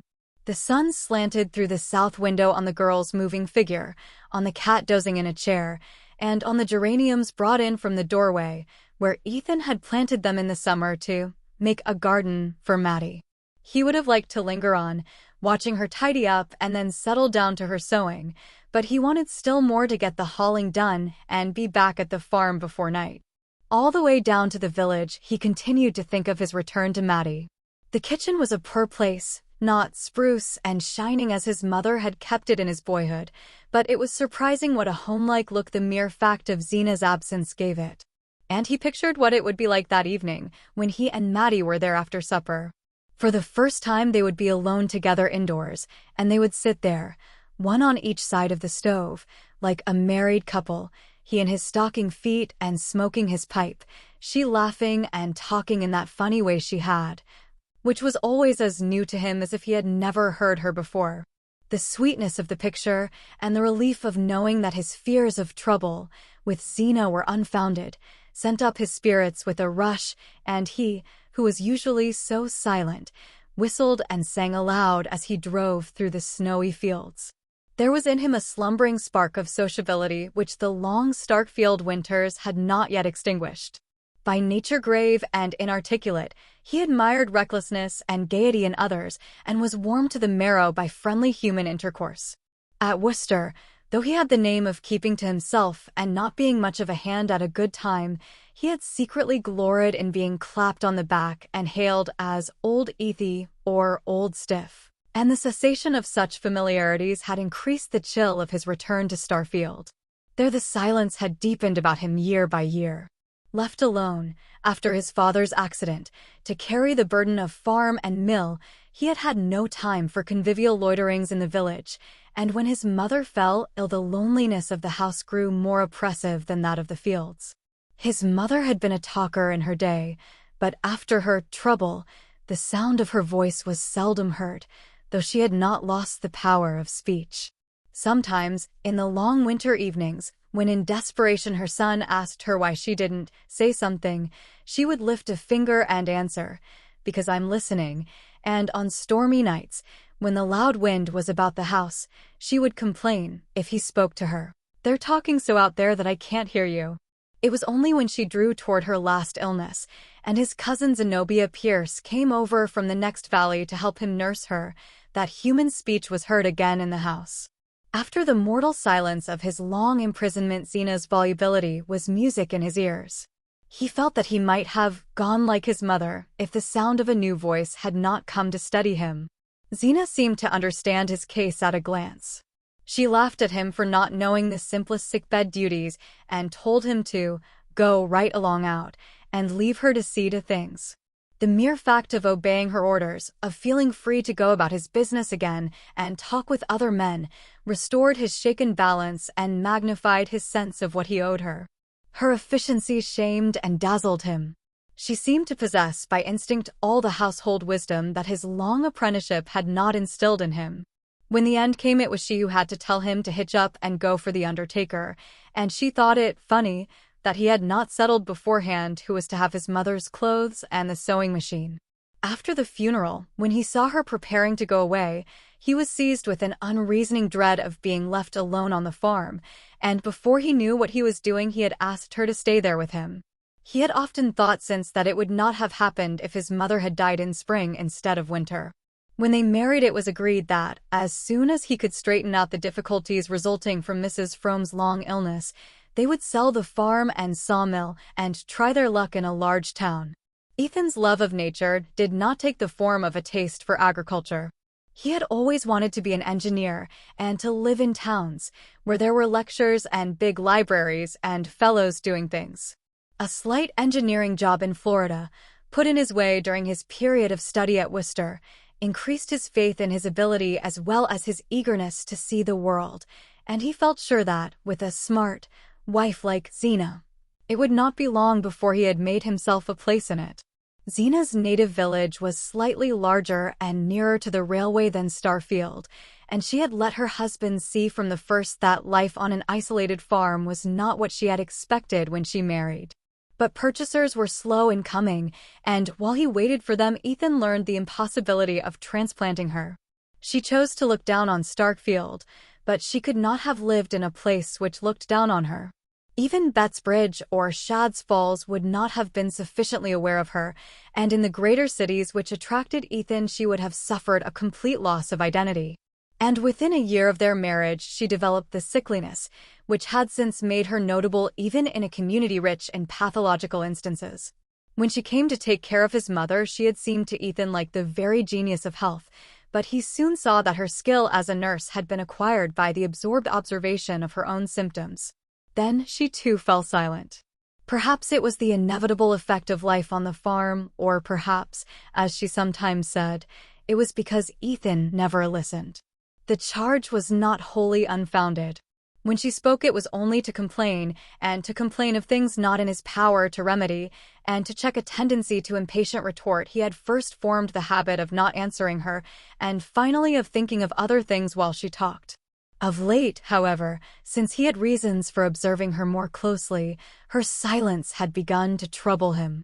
He recalled his mother's growing taciturnity and wondered if Zina were also turning queer.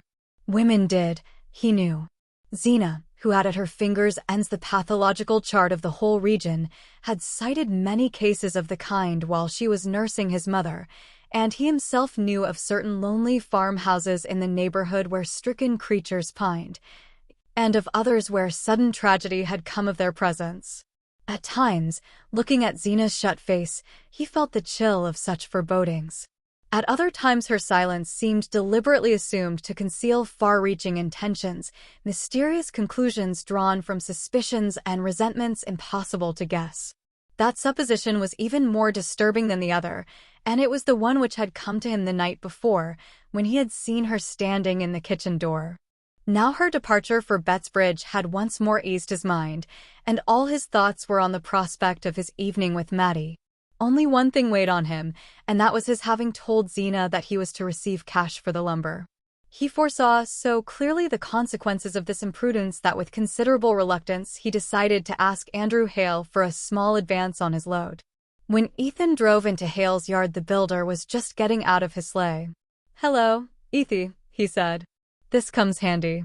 Andrew Hale was a ruddy man with a big gray mustache and a stubbly double chin, unconstrained by a collar, but his scrupulously clean shirt was always fastened by a small diamond stud.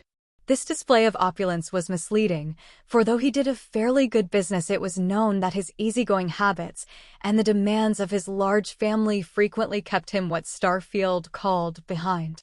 He was an old friend of Ethan's family, and his house one of the few to which Zina occasionally went, drawn there by the fact that Mrs. Hale, in her youth, had done more doctoring than any other woman in Starfield, and was still a recognized authority on symptoms and treatment.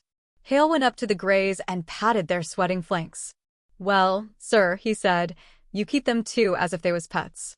Ethan set about unloading the logs, and when he had finished his job he pushed open the glazed door of the shed which the builder used as his office. Hale sat with his feet up on the stove, his back propped against a battered desk strewn with papers. The place, like the man, was warm, genial, and untidy. "Sit right down and thaw out," he greeted Ethan. The latter did not know how to begin, but at length he managed to bring out his request for an advance of $50. The blood rushed to his thin skin under the sting of Hale's astonishment. It was the builder's custom to pay at the end of 3 months, and there was no precedent between the two men for a cash settlement. Ethan felt that if he had pleaded an urgent need, Hale might have made shift to pay him, but pride, and an instinctive prudence, kept him from resorting to this argument. After his father's death, it had taken time to get his head above water, and he did not want Andrew Hale, or anyone else in Starfield, to think he was going under again. Besides, he hated lying. If he wanted the money, he wanted it, and it was nobody's business to ask why. He therefore made his demand with the awkwardness of a proud man who will not admit to himself that he is stooping, and he was not much surprised at Hale's refusal. The builder refused genially, as he did everything else. He treated the matter as something in the nature of a practical joke, and wanted to know if Ethan meditated buying a grand piano or adding a cupola to his house, offering, in the latter case, to give his services free of cost. Ethan's arts were soon exhausted, and after an embarrassed pause he wished Hale good day and opened the door of the office. As he passed out, the builder suddenly called after him, "See here, you ain't in a tight place, are you?" "Not a bit," Ethan's pride retorted before his reason had time to intervene. "Well, that's good, because I am a shade. Fact is, I was going to ask you to give me a little extra time on that payment. Business is pretty slack, to begin with, and then I'm fixing up a little house for Ned and Ruth when they're married. I'm glad to do it for but it costs." His look appealed to Ethan for sympathy. "The young people like things nice.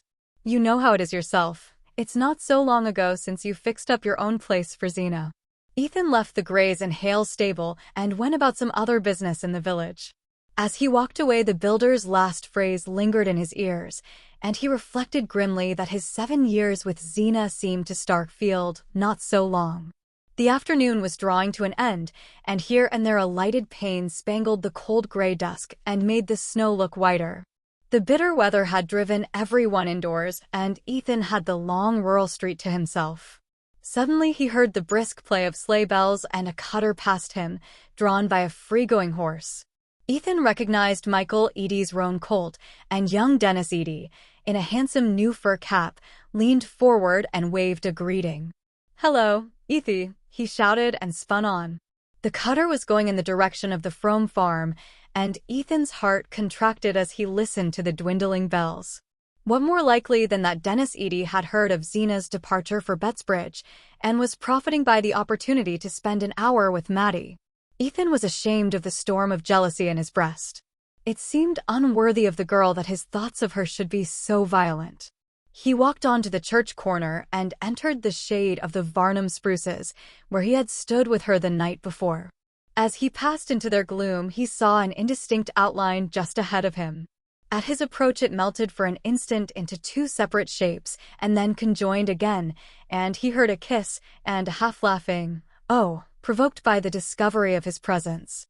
Again the outline hastily disunited, and the Varnum gate slammed on one half while the other hurried on ahead of him.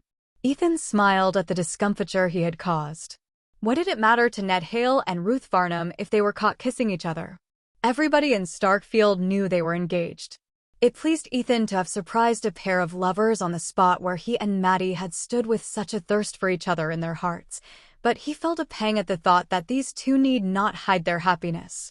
He fetched the Greys from Hale's stable and started on his long climb back to the farm. The cold was less sharp than earlier in the day, and a thick fleecy sky threatened snow for the morrow.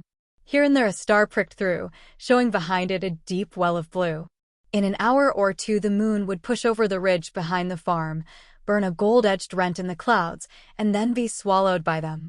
A mournful peace hung on the fields, as though they felt the relaxing grasp of the cold and stretched themselves in their long winter sleep. Ethan's ears were alert for the jingle of sleigh bells, but not a sound broke the silence of the lonely road. As he drew near the farm he saw, through the thin screen of larches at the gate, a light twinkling in the house above him. "She's up in her room," he said to himself, fixing herself up for supper, and he remembered Xena's sarcastic stare when Maddie, on the evening of her arrival, had come down to supper with smoothed hair and a ribbon at her neck. He passed by the graves on the knoll and turned his head to glance at one of the older headstones, which had interested him deeply as a boy because it bore his name. Sacred to the memory of Ethan Frome and Endurance his wife, who dwelled together in peace for 50 years. He used to think that 50 years sounded like a long time to live together, but now it seemed to him that they might pass in a flash. Then, with a sudden dart of irony, he wondered if, when their turn came, the same epitaph would be written over him and Xena. He opened the barn door and craned his head into the obscurity, half fearing to discover Dennis Eady's roan colt in the stall beside the sorrel. But the old horse was there alone, mumbling his crib with toothless jaws, and Ethan whistled cheerfully while he bedded down the Greys and shook an extra measure of oats into their mangers. His was not a tuneful throat, but harsh melodies burst from it as he locked the barn and sprang up the hill to the house. He reached the kitchen porch and turned the door handle, but the door did not yield to his touch. Startled at finding it locked, he rattled the handle violently. Then he reflected that Maddie was alone, and that it was natural she should barricade herself at nightfall. He stood in the darkness expecting to hear her step. It did not come, and after vainly straining his ears, he called out in a voice that shook with joy, "Hello, Matt." Silence answered, but in a minute or two he caught a sound on the stairs and saw a line of light about the doorframe, as he had seen it the night before. So strange was the precision with which the incidents of the previous evening were repeating themselves that he half expected, when he heard the key turn, to see his wife before him on the threshold. But the door opened, and Maddie faced him. She stood just as Xena had stood, a lifted lamp in her hand, against the black background of the kitchen. She held the light at the same level, and it drew out with the same distinctness her slim young throat and the brown wrist no bigger than a child's. Then, striking upward, it threw a lustrous fleck on her lips, etched her eyes with velvet shade, and laid a milky whiteness above the black curve of her brows.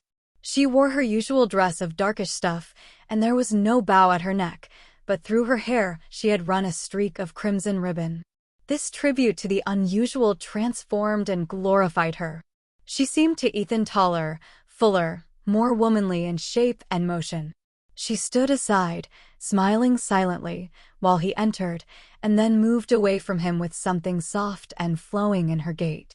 She set the lamp on the table, and he saw that it was carefully laid for supper, with fresh doughnuts, stewed blueberries, and his favorite pickles in a dish of gay red glass. A bright fire glowed in the stove, and the cat lay stretched before it, watching the table with a drowsy eye. Ethan was suffocated with the sense of well-being. He went out into the passage to hang up his coat and pull off his wet boots. When he came back, Maddie had set the teapot on the table, and the cat was rubbing itself persuasively against her ankles. "Why, puss, I nearly tripped over you," she cried, the laughter sparkling through her lashes. Again Ethan felt a sudden twinge of jealousy. Could it be his coming that gave her such a kindled face? "Well, Matt, any visitors?" he threw off, stooping down carelessly to examine the fastening of the stove. She nodded and laughed. "Yes, one," and he felt a blackness settling on his brows. "Who is that?" he questioned, raising himself up to slant a glance at her beneath his scowl. Her eyes danced with malice. "Why, Jotham Powell." He came in after he got back and asked for a drop of coffee before he went down home. The blackness lifted and light flooded Ethan's brain. "That all? Well, I hope you made out to let him have it." And after a pause he felt it right to add, "I suppose he got Zena over to the flats all right?" "Oh, yes, in plenty of time." The name threw a chill between them, and they stood a moment looking sideways at each other before Maddie said with a shy laugh, "I guess it's about time for supper." They drew their seats up to the table, and the cat, unbidden, jumped between them into Zena's empty chair. "Oh, puss," said Maddie, and they laughed again. Ethan, a moment earlier, had felt himself on the brink of eloquence, but the mention of Zena had paralyzed him. Maddie seemed to feel the contagion of his embarrassment and sat with downcast lids, sipping her tea, while he feigned an insatiable appetite for doughnuts and sweet pickles. At last, after casting about for an effective opening, he took a long gulp of tea, cleared his throat, and said, "Looks as if there'd be more snow." She feigned great interest. "Is that so? Do you suppose it'll interfere with Zena's getting back?" She flushed red as the question escaped her, and hastily set down the cup she was lifting. Ethan reached over for another helping of pickles. "You never can tell. This time of year, it drifts so bad on the flats." The name had benumbed him again, and once more he felt as if Zena were in the room between them. "Oh, puss, you're too greedy," Maddie cried. The cat, unnoticed, had crept up on muffled paws from Zena's seat to the table, and was stealthily elongating its body in the direction of the milk jug, which stood between Ethan and Maddie. The two leaned forward at the same moment, and their hands met on the handle of the jug. Maddie's hand was underneath, and Ethan kept his clasped on it a moment longer than was necessary. The cat, profiting by this unusual demonstration, tried to effect an unnoticed retreat, and in doing so backed into the pickle dish, which fell to the floor with a crash. Maddie, in an instant, had sprung from her chair and was down on her knees by the fragments. "Oh, Ethan, it's all to pieces. What will Zena say?" But this time his courage was up. "Well, she'll have to say it to the cat anyway," he rejoined with a laugh, kneeling down at Maddie's side to scrape up the swimming pickles. She lifted stricken eyes to him. "Yes, but you see, she never meant it should be used, not even when there was company, and I had to get up on the stepladder to reach it down from the top shelf of the china closet, where she keeps it with all her best things. And of course she'll want to know why I did it." The case was so serious that it called forth all of Ethan's latent resolution. "She needn't know anything about it if you keep quiet. I'll get another just like it tomorrow. Where did it come from? I'll go to Shad's Falls for it if I have to." Oh, you'll never get another even there. It was a wedding present, don't you remember? It came all the way from Philadelphia, from Zena's aunt that married the minister. That's why she wouldn't ever use it. Oh, Ethan, what in the world shall I do? She began to cry, and he felt as if every one of her tears were pouring over him like burning lead. Don't, Matt, don't, oh, don't, he implored her. She struggled to her feet, and he rose and followed her helplessly while she spread out the pieces of glass on the kitchen dresser. It seemed to him as if the shattered fragments of their evening lay there. Here, give them to me, he said in a voice of sudden authority. She drew aside, instinctively obeying his tone. Oh, Ethan, what are you going to do? Without replying, he gathered the pieces of glass into his broad palm and walked out of the kitchen to the passage. There he lit a candle end, opened the china closet, and, reaching his long arm up to the highest shelf, laid the pieces together with such accuracy of touch that a close inspection convinced him of the impossibility of detecting from below that the dish was broken. If he glued it together the next morning, months might elapse before his wife noticed what had happened, and meanwhile he might after all be able to match the dish at Shad's Falls or Bettsbridge.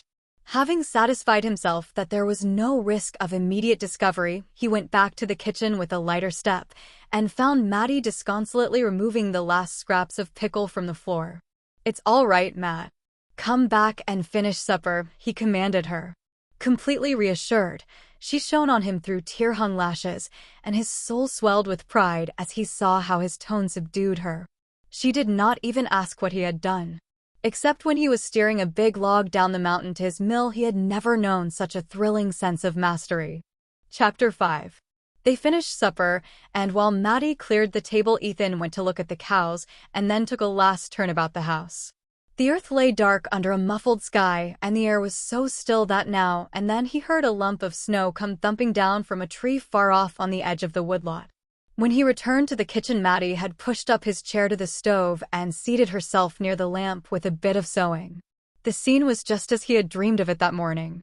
He sat down, drew his pipe from his pocket, and stretched his feet to the glow. His hard day's work in the keen air made him feel at once lazy and light of mood, and he had a confused sense of being in another world, where all was warmth and harmony and time could bring no change.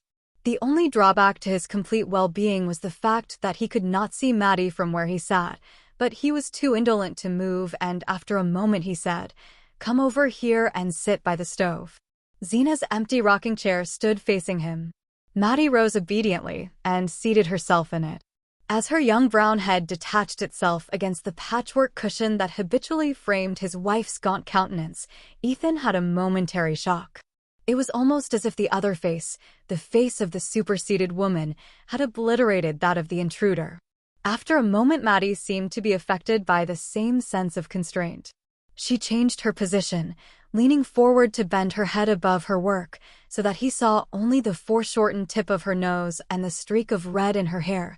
Then she slipped to her feet, saying, "I can't see to sew," and went back to her chair by the lamp. Ethan made a pretext of getting up to replenish the stove, and when he returned to his seat, he pushed it sideways that he might get a view of her profile and of the lamplight falling on her hands. The cat, who had been a puzzled observer of these unusual movements, jumped up into Zena's chair, rolled itself into a ball, and lay watching them with narrowed eyes. Deep quiet sank on the room. The clock ticked above the dresser, a piece of charred wood fell now and then in the stove, and the faint, sharp scent of the geraniums mingled with the odor of Ethan's smoke, which began to throw a blue haze about the lamp and to hang its grayish cobwebs in the shadowy corners of the room. All constraint had vanished between the two, and they began to talk easily and simply. They spoke of everyday things, of the prospect of snow, of the next church sociable, of the loves and quarrels of Starfield. The commonplace nature of what they said produced in Ethan an illusion of long-established intimacy which no outburst of emotion could have given, and he set his imagination adrift on the fiction that they had always spent their evenings thus, and would always go on doing so.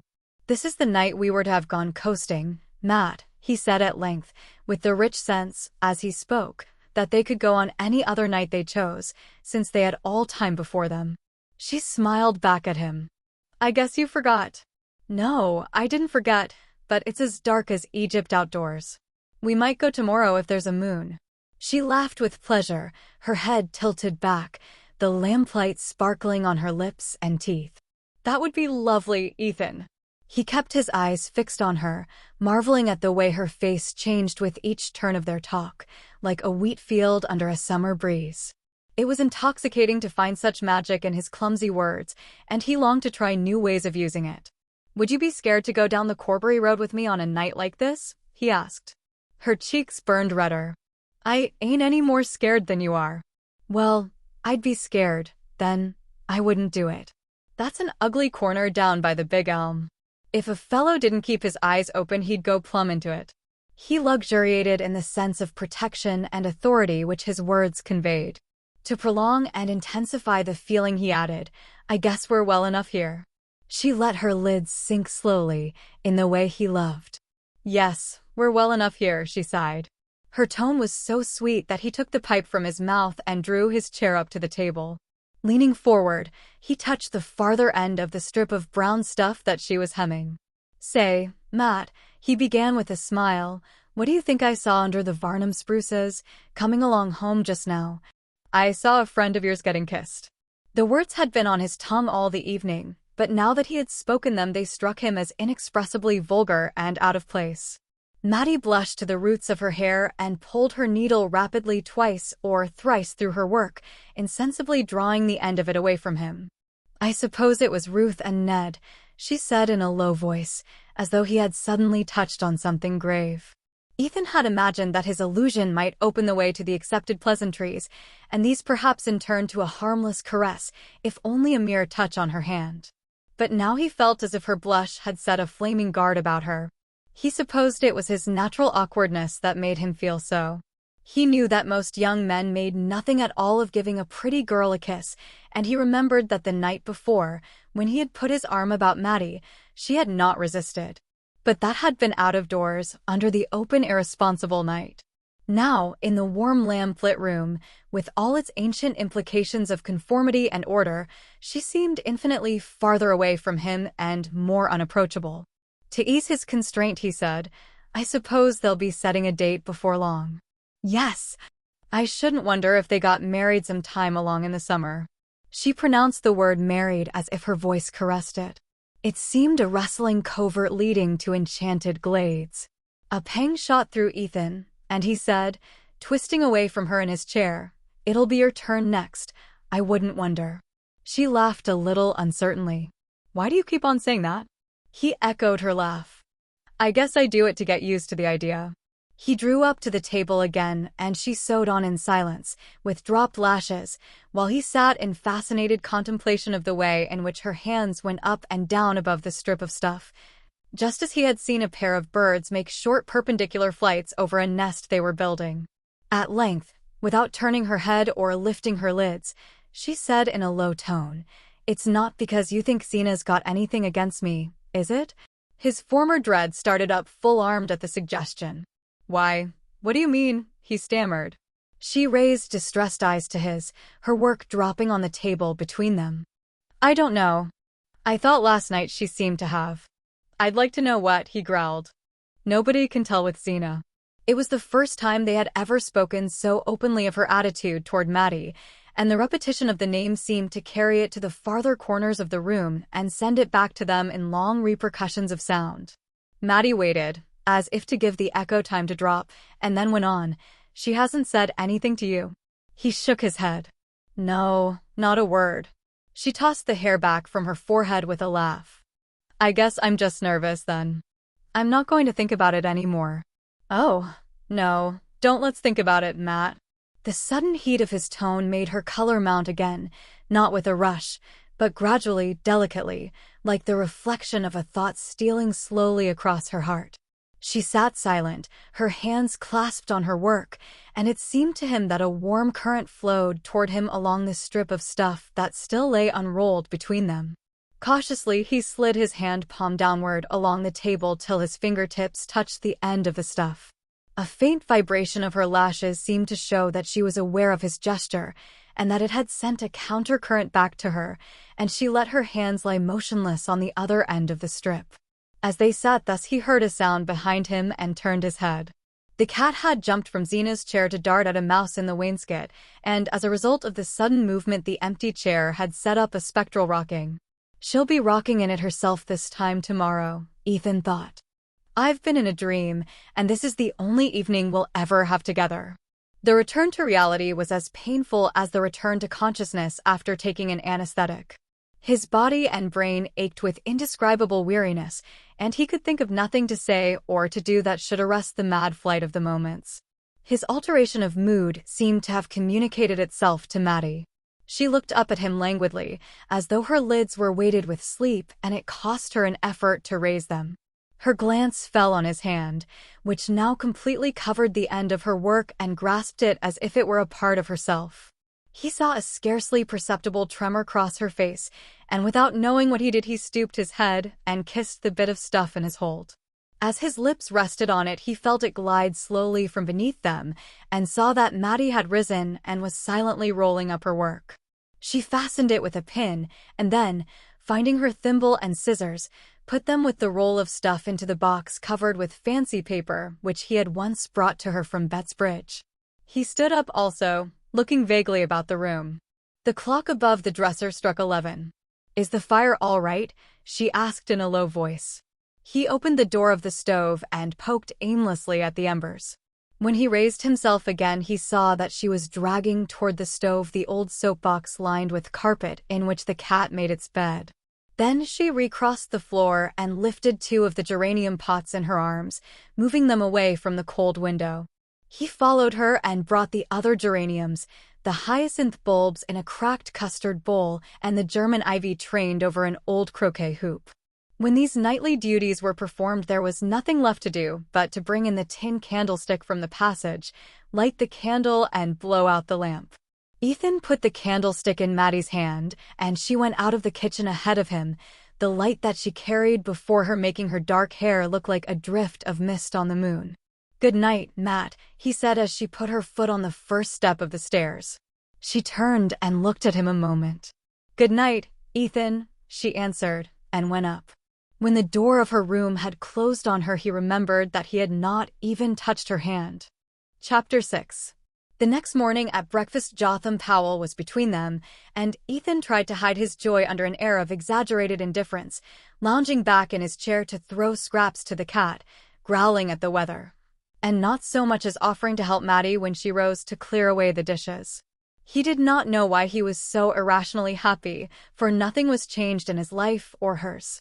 He had not even touched the tip of her fingers or looked her full in the eyes. But their evening together had given him a vision of what life at her side might be, and he was glad now that he had done nothing to trouble the sweetness of the picture. He had a fancy that she knew what had restrained him. There was a last load of lumber to be hauled to the village, and Jotham Powell, who did not work regularly for Ethan in winter, had come round to help with the job. But a wet snow, melting to sleet, had fallen in the night and turned the roads to glass.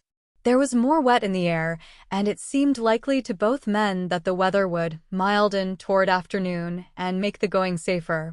Ethan therefore proposed to his assistant that they should load the sledge at the woodlot, as they had done on the previous morning, and put off the teaming to Stark Field till later in the day. This plan had the advantage of enabling him to send Jotham to the flats after dinner to meet Zenobia, while he himself took the lumber down to the village. He told Jotham to go out and harness up the greys, and for a moment he and Maddie had the kitchen to themselves.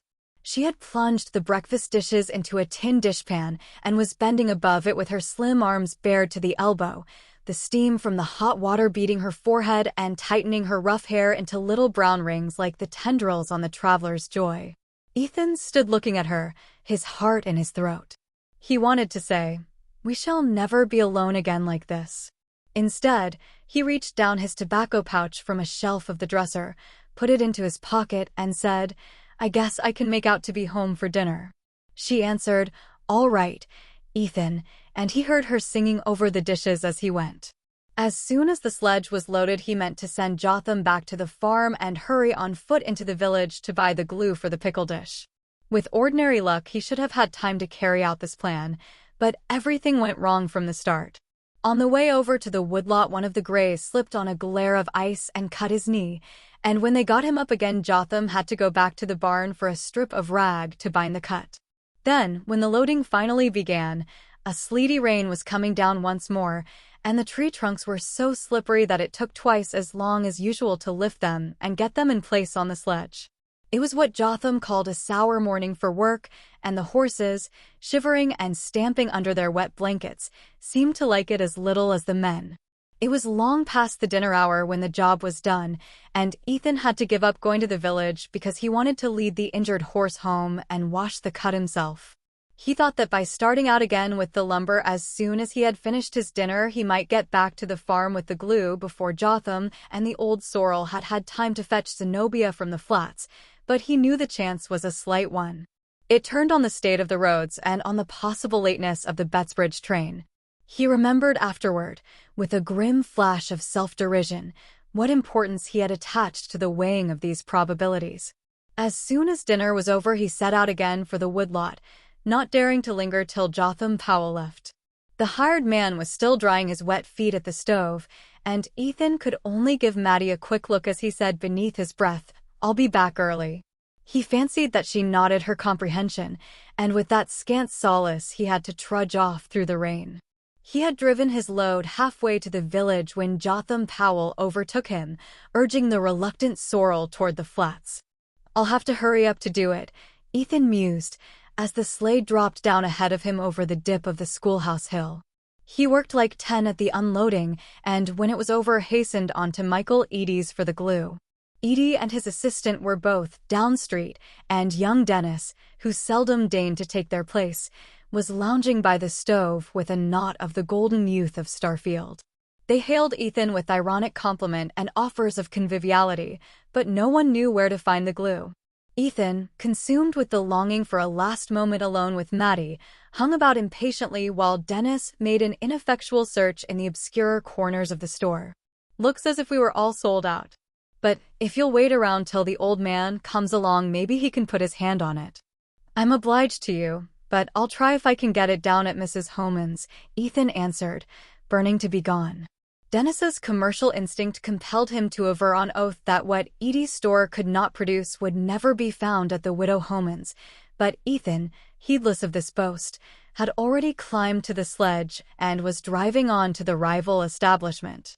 Here, after considerable search and sympathetic questions as to what he wanted it for, and whether ordinary flour paste wouldn't do as well if she couldn't find it, the widow Homan finally hunted down her solitary bottle of glue to its hiding place in a medley of cough lozenges and corset laces. "I hope Zena ain't broken anything she sets store by," she called after him as he turned the greys toward home. The fitful bursts of sleet had changed into a steady rain, and the horses had heavy work even without a load behind them. Once or twice, hearing sleigh bells, Ethan turned his head, fancying that Zena and Jotham might overtake him, but the old sorrel was not in sight, and he set his face against the rain and urged on his ponderous pair.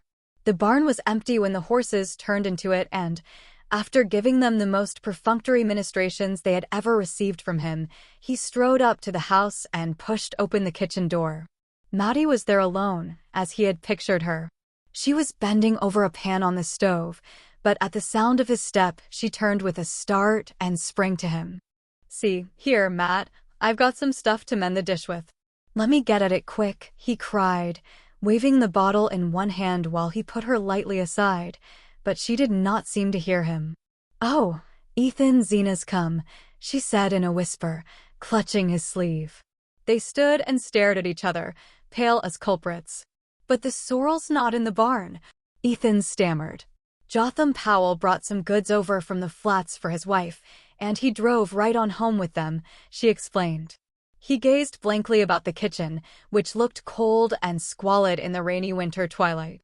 "How is she?" he asked, dropping his voice to Maddie's whisper. She looked away from him uncertainly. "I don't know. She went right up to her room."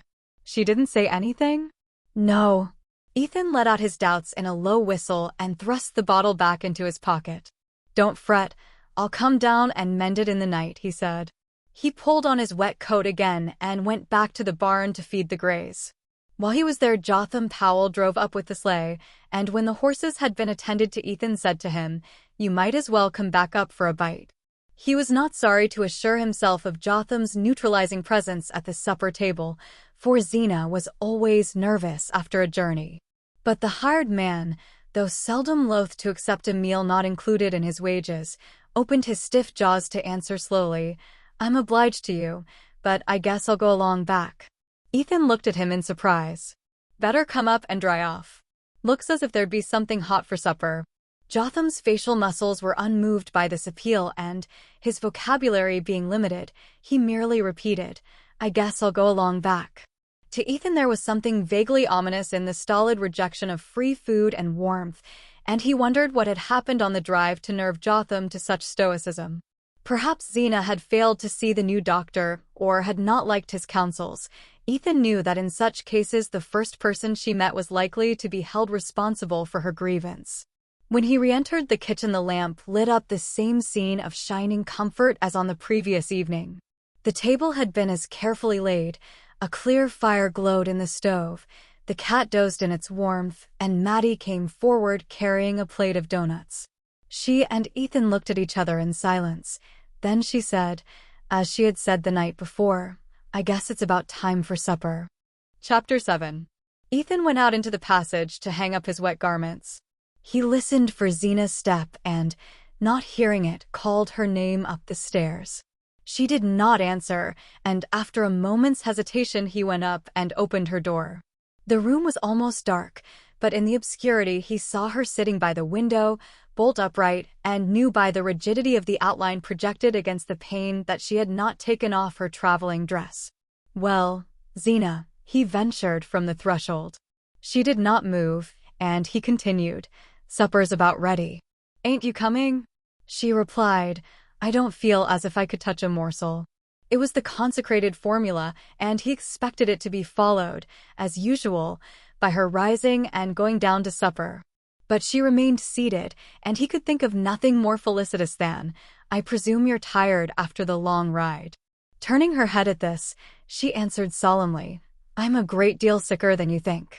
Her words fell on his ear with a strange shock of wonder. He had often heard her pronounce them before. What if at last they were true? He advanced a step or two into the dim room. "I hope that's not so, Zena," he said. She continued to gaze at him through the twilight with a mien of wan authority, as of one consciously singled out for a great fate. "I've got complications," she said. Ethan knew the word for one of exceptional import. Almost everybody in the neighborhood had troubles, frankly localized and specified, but only the chosen had complications. To have them was in itself a distinction, though it was also, in most cases, a death warrant. People struggled on for years with troubles, but they almost always succumbed to complications. Ethan's heart was jerking to and fro between two extremities of feeling, but for the moment compassion prevailed. His wife looked so hard and lonely, sitting there in the darkness with such thoughts. "Is that what the new doctor told you?" he asked, instinctively lowering his voice. "Yes. He says any regular doctor would want me to have an operation."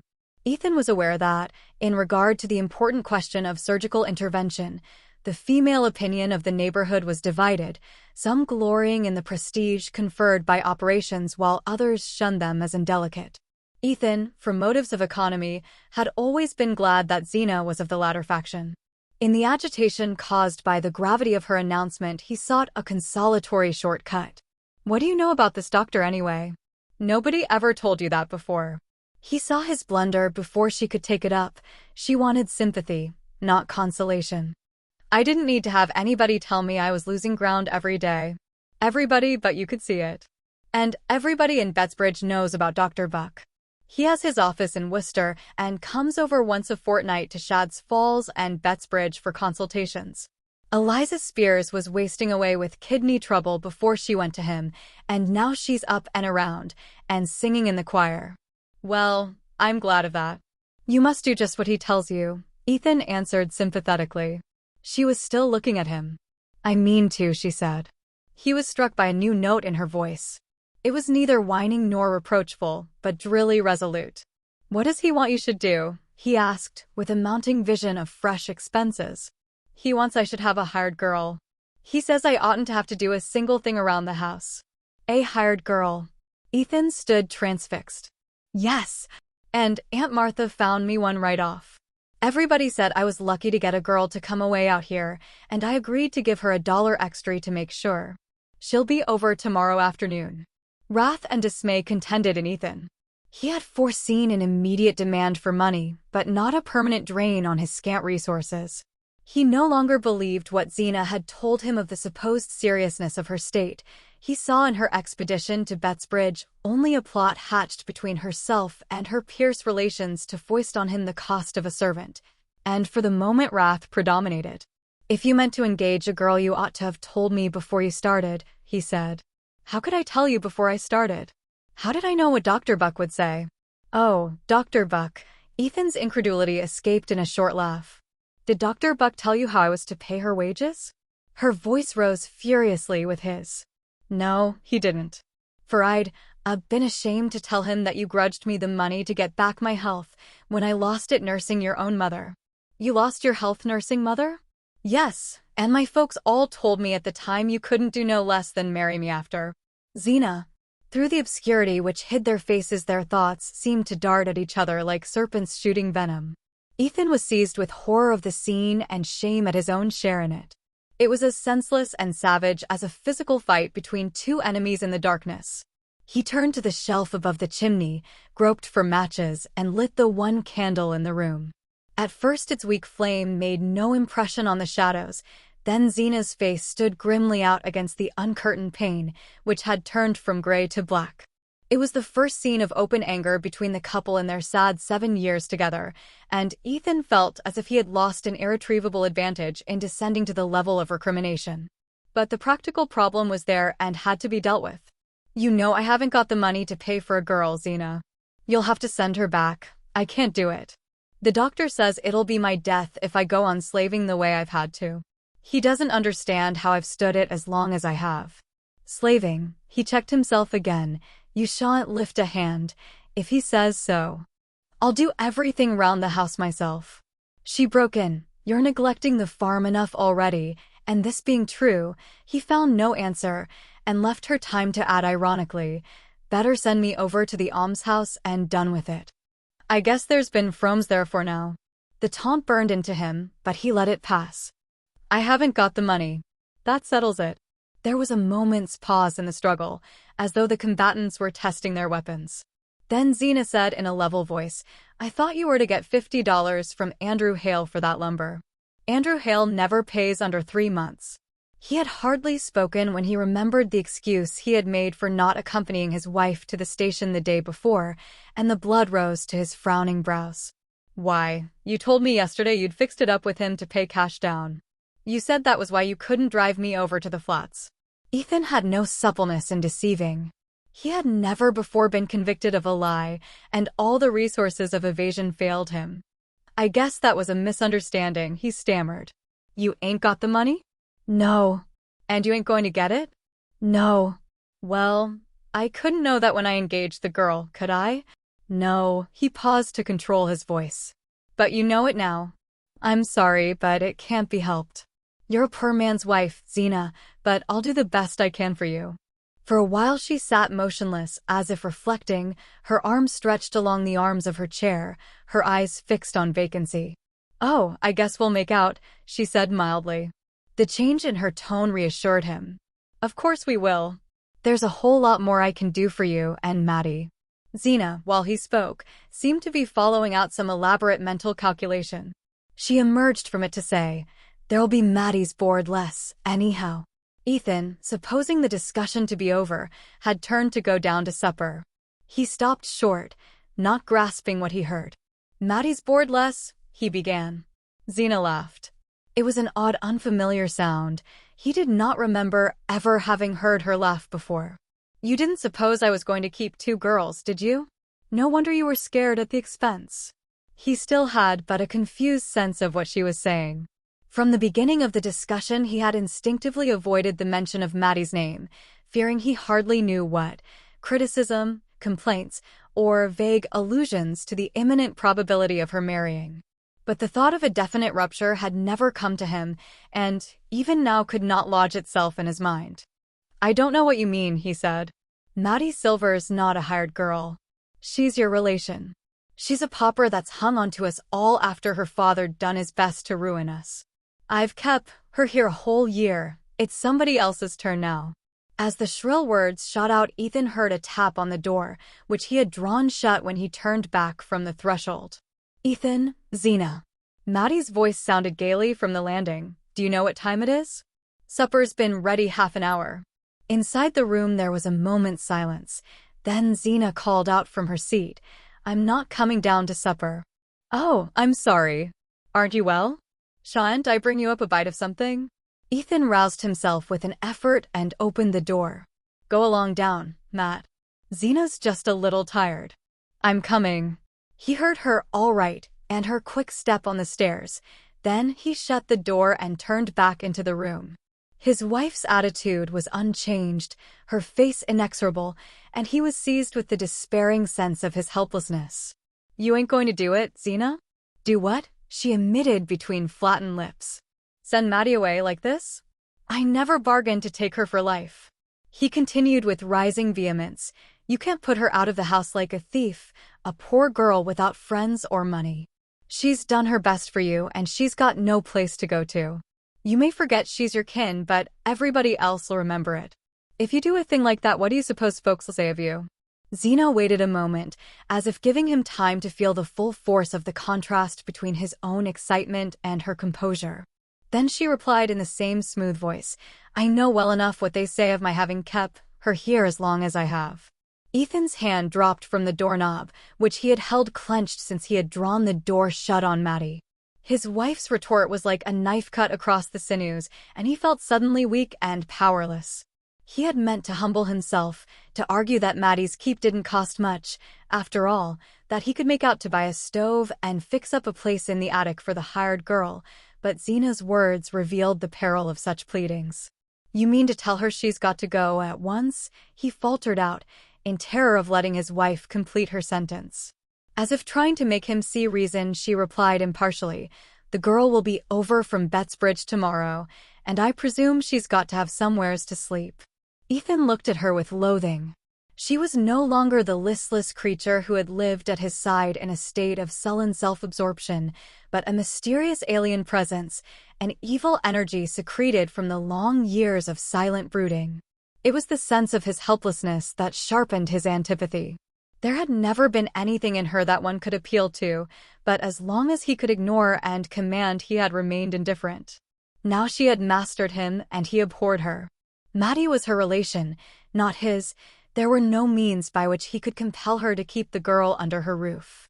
All the long misery of his baffled past, of his youth of failure, hardship, and vain effort, rose up in his soul in bitterness and seemed to take shape before him in the woman who at every turn had barred his way. She had taken everything else from him, and now she meant to take the one thing that made up for all the others. For a moment such a flame of hate rose in him that it ran down his arm and clenched his fist against her. He took a wild step forward and then stopped. You're not coming down?" he said in a bewildered voice. "No. I guess I'll lay down on the bed a little while," she answered mildly, and he turned and walked out of the room. In the kitchen, Maddie was sitting by the stove, the cat curled up on her knees. She sprang to her feet as Ethan entered and carried the covered dish of meat pie to the table. "I hope Zena isn't sick?" she asked. "No." She shone at him across the table. "Well, sit right down then. You must be starving." She uncovered the pie and pushed it over to him. So they were to have one more evening together, her happy eyes seemed to say. He helped himself mechanically and began to eat. Then disgust took him by the throat and he laid down his fork. Maddie's tender gaze was on him and she marked the gesture. "Why, Ethan, what's the matter? Don't it taste right?" "Yes, it's first rate." "Only He pushed his plate away, rose from his chair, and walked around the table to her side. She started up with frightened eyes. "Ethan, there's something wrong." "I knew there was." She seemed to melt against him in her terror, and he caught her in his arms, held her fast there, felt her lashes beat his cheek like netted butterflies. "What is it? What is it?" she stammered. But he had found her lips at last and was drinking unconsciousness of everything but the joy they gave him. She lingered a moment, caught in the same strong current. Then she slipped from him and drew back a step or two, pale and troubled. Her look smote him with compunction, and he cried out, as if he saw her drowning in a dream, "You can't go, Matt." "I'll never let you." Go," she stammered. "Must I go?" The words went on sounding between them as though a torch of warning flew from hand to hand through a black landscape. Ethan was overcome with shame at his lack of self-control in flinging the news at her so brutally. His head reeled, and he had to support himself against the table. All the while he felt as if he were still kissing her and yet dying of thirst for her lips. "Ethan, what has happened? Is Zena mad with me?" Her cry steadied him, though it deepened his wrath and pity. No, he assured her, "It's not that. But this new doctor has scared her about herself. You know she believes all they say the first time she sees them. And this one's told her she won't get well unless she lays up and don't do a thing about the house, not for months." He paused, his eyes wandering from her miserably. She stood silent a moment, drooping before him like a broken branch. She was so small and weak-looking that it wrung his heart. But suddenly she lifted her head and looked straight at him. "And she wants somebody handier in my place? Is that it?" "That's what she says tonight." "If she says it tonight, she'll say it tomorrow." Both bowed to the inexorable truth. They knew that Zena never changed her mind, and that in her case a resolve once taken was equivalent to an act performed. There was a long silence between them. Then Maddie said in a low voice, "Don't be too sorry, Ethan." "Oh, God, he groaned. The glow of passion he had felt for her had melted to an aching tenderness. He saw her quick lids beating back the tears and longed to take her in his arms and soothe her. "You're letting your supper get cold," she admonished him with a pale gleam of gaiety. "Oh, Matt, where'll you go to?" Her lids sank and a tremor crossed her face. He saw that for the first time the thought of the future came to her distinctly. "I might get something to do over at Stamford," she faltered, as if knowing that he knew she had no hope. He dropped back into his seat and hid his face in his hands. Despair seized him at the thought of her setting out alone to renew the weary quest for work. In the only place where she was known, she was surrounded by indifference or animosity, and what chance had she, inexperienced and untrained, among the million bread-seekers of the cities?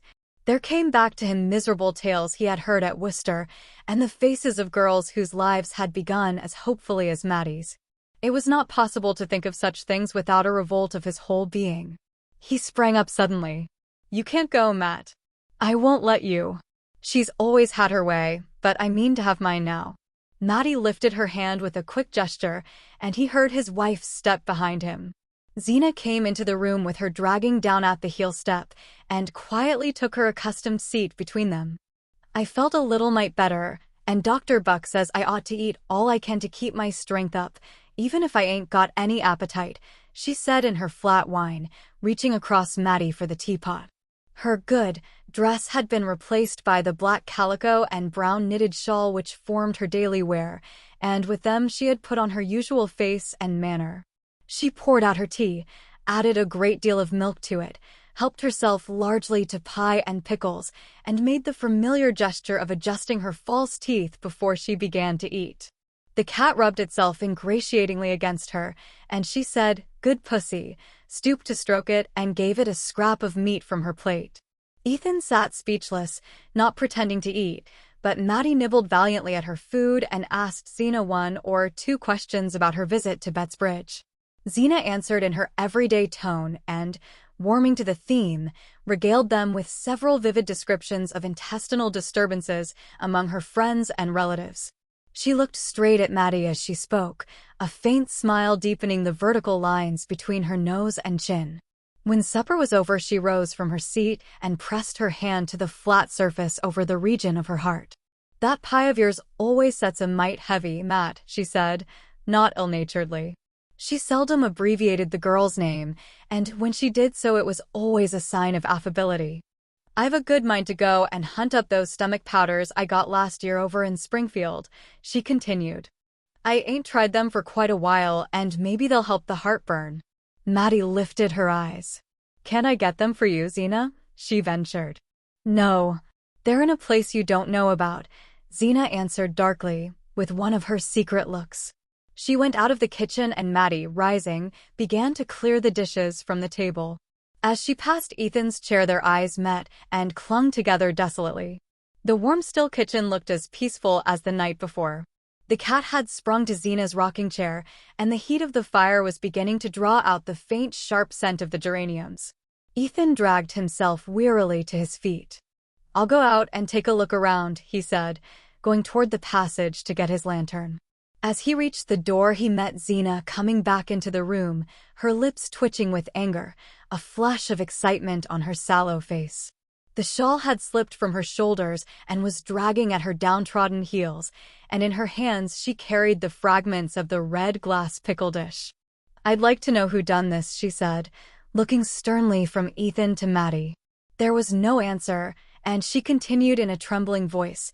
I went to get those powders I'd put away in Father's old spectacle case, top of the china closet, where I keep the things I set store by, so's folks shan't meddle with them. Her voice broke, and 2 small tears hung on her lashless lids and ran slowly down her cheeks.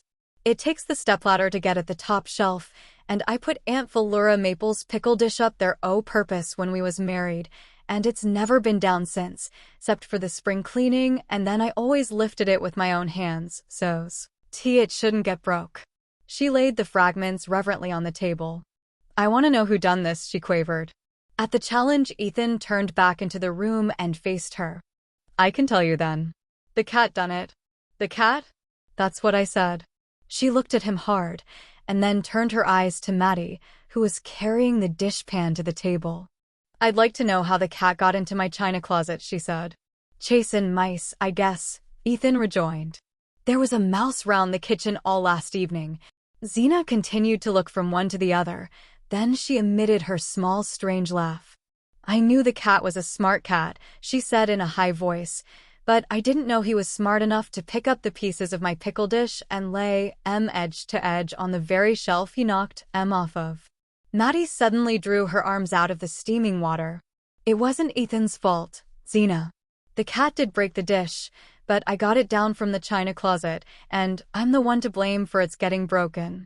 Zena stood beside the ruin of her treasure, stiffening into a stony image of resentment. You got down my pickle dish? What for? A bright flush flew to Maddie's cheeks. I wanted to make the supper table pretty, she said.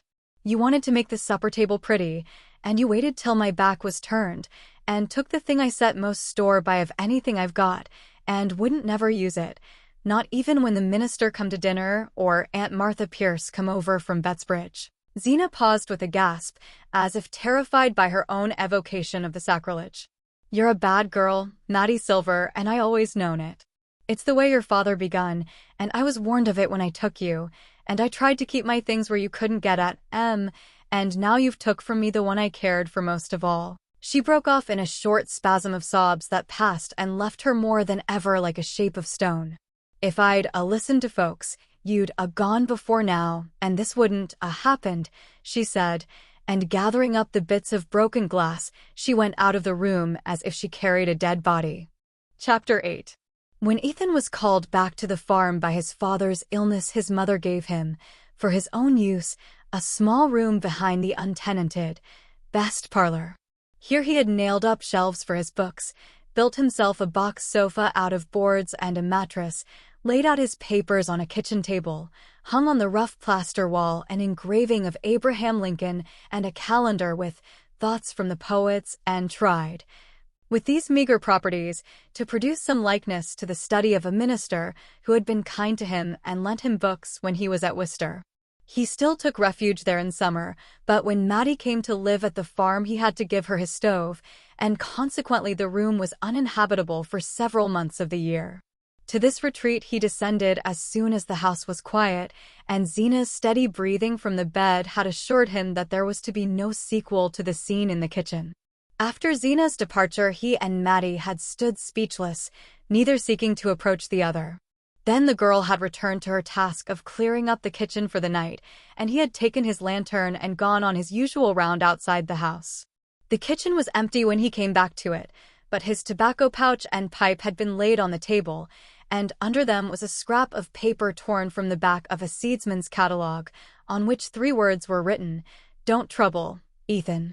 Going into his cold, dark study, he placed the lantern on the table and, stooping to its light, read the message again and again. It was the first time that Maddie had ever written to him, and the possession of the paper gave him a strange new sense of her nearness, yet it deepened his anguish by reminding him that henceforth they would have no other way of communicating with each other. For the life of her smile, the warmth of her voice, only cold paper and dead words.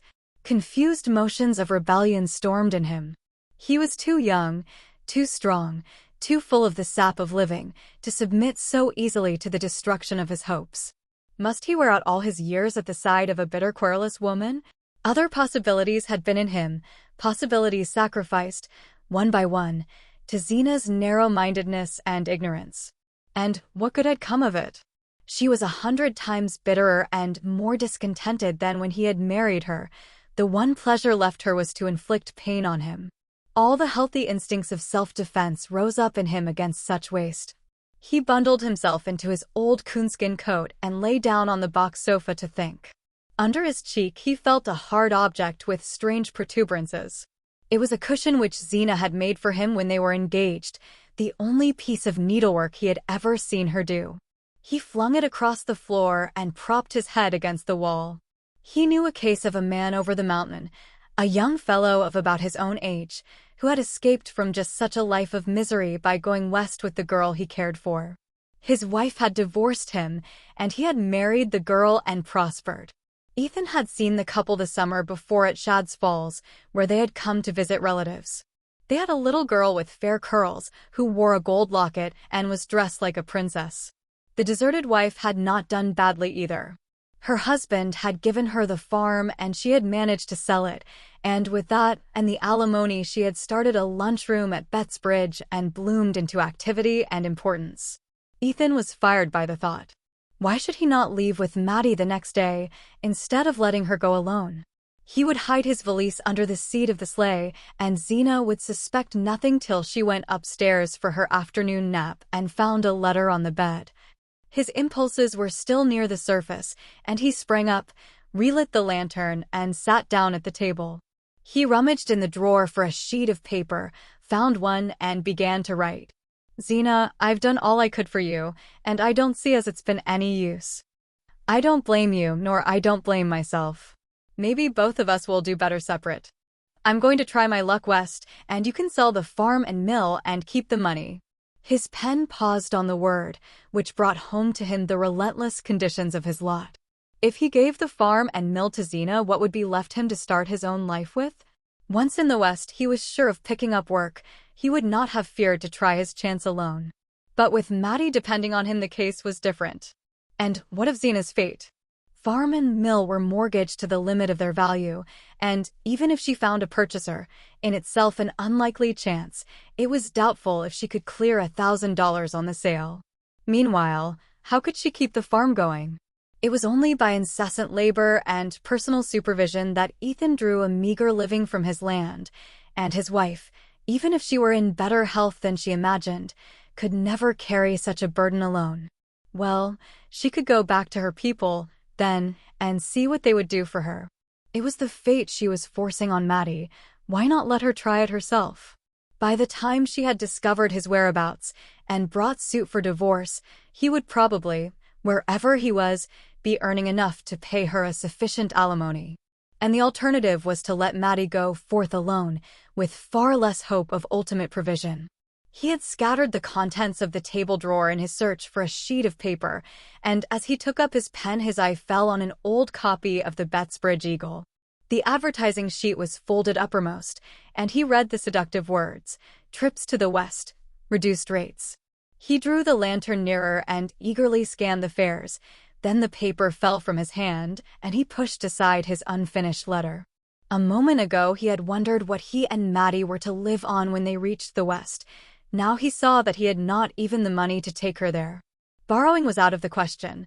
6 months before he had given his only security to raise funds for necessary repairs to the mill, and he knew that without security no one at Starfield would lend him $10.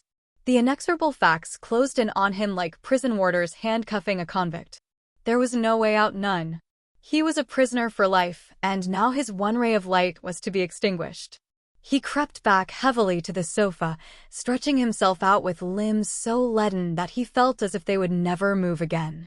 Tears rose in his throat and slowly burned their way to his lids. As he lay there, the window pane that faced him, growing gradually lighter, inlaid upon the darkness a square of moon-suffused sky. A crooked tree branch crossed it, a branch of the apple tree under which, on summer evenings, he had sometimes found Maddie sitting when he came up from the mill. Slowly the rim of the rainy vapors caught fire and burned away, and a pure moon swung into the blue. Ethan, rising on his elbow, watched the landscape whiten and shape itself under the sculpture of the moon. This was the night on which he was to have taken Maddie coasting, and there hung the lamp to light them. He looked out at the slopes bathed in luster, the silver-edged darkness of the woods, the spectral purple of the hills against the sky, and it seemed as though all the beauty of the night had been poured out to mock his wretchedness. He fell asleep, and when he woke the chill of the winter dawn was in the room. He felt cold and stiff and hungry, and ashamed of being hungry. He rubbed his eyes and went to the window. A red sun stood over the gray rim of the fields, behind trees that looked black and brittle. He said to himself, "This is Matt's last day," and tried to think what the place would be without her. As he stood there he heard a step behind him and she entered. "Oh, Ethan, were you here all night?" She looked so small and pinched, in her purr dress, with the red scarf wound about her, and the cold light turning her paleness sallow, that Ethan stood before her without speaking. "You must be frozen," she went on, fixing lusterless eyes on him. He drew a step nearer. "How did you know I was here?" "Because I heard you go downstairs again after I went to bed, and I listened all night and you didn't come up." All his tenderness rushed to his lips. He looked at her and said, "I'll come right along and make up the kitchen fire." They went back to the kitchen, and he fetched the coal and kindlings and cleared out the stove for her, while she brought in the milk and the cold remains of the meat pie. When warmth began to radiate from the stove, and the first ray of sunlight lay on the kitchen floor, Ethan's dark thoughts melted in the mellower air. The sight of Maddie going about her work as he had seen her on so many mornings made it seem impossible that she should ever cease to be a part of the scene. He said to himself that he had doubtless exaggerated the significance of Zena's threats, and that she too, with the return of daylight, would come to a saner mood. He went up to Maddie as she bent above the stove, and laid his hand on her arm. "I don't want you should trouble either," he said, looking down into her eyes with a smile. She flushed up warmly and whispered back, "No, Ethan, I ain't going to trouble." "I guess things you'll straighten out," he added. There was no answer but a quick throb of her lids, and he went on, "She ain't said anything this morning?" "No, I haven't seen her yet. Don't you take any notice when you do." With this injunction he left her and went out to the cow barn. He saw Jotham Powell walking up the hill through the morning mist, and the familiar sight added to his growing conviction of security. As the two men were clearing out the stalls, Jotham rested on his pitchfork to say, "Daniel Burns goin' over to the flats today noon, and he CD take Maddie's trunk along, and make it easier ridin' when I take her over in the sleigh." Ethan looked at him blankly, and he continued, "Miss Frome said the new girl'd be at the flats at 5, and I was to take Maddie then, so's she could catch the 6 o'clock train for Stamford." Ethan felt the blood drumming in his temples. He had to wait a moment before he could find voice to say, "Oh, it ain't so sure about Maddie's going." "That's so," said Jotham indifferently, and they went on with their work. When they returned to the kitchen, the two women were already at breakfast. Zena had an air of unusual alertness and activity. She drank 2 cups of coffee and fed the cat with the scraps left in the pie dish. Then she rose from her seat and, walking over to the window, snipped 2 or 3 yellow leaves from the geraniums. "Aunt Martha's ain't got a faded leaf on 'em, but they pine away when they ain't cared for," she said reflectively. Then she turned to Jotham and asked, What time do you say Daniel Burnt be along? The hired man threw a hesitating glance at Ethan. Round about noon, he said. Zena turned to Maddie. That trunk of yours is too heavy for the sleigh, and Daniel Byrne'll be round to take it over to the flats, she said. I'm much obliged to you, Zena, said Maddie. I'd like to go over things with you first, Zena continued in an unperturbed voice. I know there's a huck-habuk towel missing, and I can't make out what you done with that match safe. T used to stand behind the stuffed owl in the parlor. She went out, followed by Maddie, and when the men were alone, Jotham said to his employer, I guess I better let Daniel come round. Then Ethan finished his usual morning tasks about the house and barn. Then he said to Jotham, I'm going down to Starfield. Tell them not to wait dinner. The passion of rebellion had broken out in him again. That which had seemed incredible in the sober light of day had really come to pass, and he was to assist as a helpless spectator at Maddie's banishment. His manhood was humbled by the part he was compelled to play and by the thought of what Maddie must think of him. Confused impulses struggled in him as he strode along to the village. He had made up his mind to do something, but he did not know what it would be. The early mist had vanished, and the fields lay like a silver shield under the sun. It was one of the days when the glitter of winter shines through a pale haze of spring.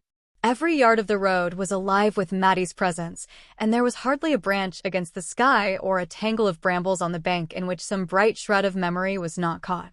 Once, in the stillness, the call of a bird in a mountain ash was so like her laughter that his heart tightened and then grew large, and all these things made him see that something must be done at once. Suddenly it occurred to him that Andrew Hale, who was a kind-hearted man, might be induced to reconsider his refusal and advance a small sum on the lumber if he were told that Zena's ill health made it necessary to hire a servant. Hale, after all, knew enough of Ethan's situation to make it possible for the latter to renew his appeal without too much loss of pride, and, moreover, how much did pride count in the abolition of passions in his breast? The more he considered his plan, the more hopeful it seemed. If he could get Mrs. Hale's ear, he felt certain of success, and with $50 in his pocket, nothing could keep him from Maddie. His first object was to reach Starfield before Hale had started for his work. He knew the carpenter had a job down the Corbury Road and was likely to leave his house early. Ethan's long strides grew more rapid with the accelerated beat of his thoughts, and as he reached the foot of Schoolhouse Hill, he caught sight of Hale's sleigh in the distance. He hurried forward to meet it, but as it drew nearer, he saw that it was driven by the carpenter's youngest boy and that the figure at his side, looking like a large upright cocoon in spectacles, was that of Mrs. Hale. Ethan signed to them to stop, and Mrs. Hale leaned forward, her pink wrinkles twinkling with benevolence. Mr. Hale? Why, yes, you'll find him down home now. He ain't going to his work this forenoon. He woke up with a touch o' lumbago, and I just made him put on one of old Dr. Kidder's plasters and set right up into the fire.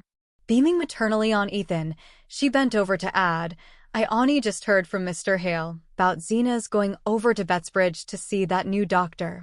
I'm real sorry she's feeling so bad again. I hope he thinks he can do something for her. I don't know anybody round here's had more sickness than Zena. I always tell Mr. Hale I don't know what she'd done if she hadn't had you to look after her, and I used to say the same thing about your mother. You've had an awful mean time, Ethan Frome. She gave him a last nod of sympathy while her son chirped to the horse, and Ethan, as she drove off, stood in the middle of the road and stared after the retreating sleigh. It was a long time since anyone had spoken to him as kindly as Mrs. Hale. Most people were either indifferent to his troubles or disposed to think it natural that a young fellow of his age should have carried without repining the burden of 3 crippled lives. But Mrs. Hale had said, You've had an awful mean time, Ethan Frome, and he felt less alone with his misery. If the Hales were sorry for him, they would surely respond to his appeal. He started down the road toward their house, but at the end of a few yards he pulled up sharply, the blood in his face. For the first time, in the light of the words he had just heard, he saw what he was about to do. He was planning to take advantage of the Hales' sympathy to obtain money from them on false pretenses. That was a plain statement of the cloudy purpose which had driven him in headlong to Starfield. With the sudden perception of the point to which his madness had carried him, the madness fell, and he saw his life before him as it was. He was a poor man, the husband of a sickly woman, whom his desertion would leave alone and destitute, and, even if he had had the heart to desert her, he could have done so only by deceiving two kindly people who had pitied him. He turned and walked slowly back to the farm. Chapter 9. At the kitchen door, Daniel Byrne sat in his sleigh behind a big-boned gray who pawed the snow and swung his long head restlessly from side to side. Ethan went into the kitchen and found his wife by the stove.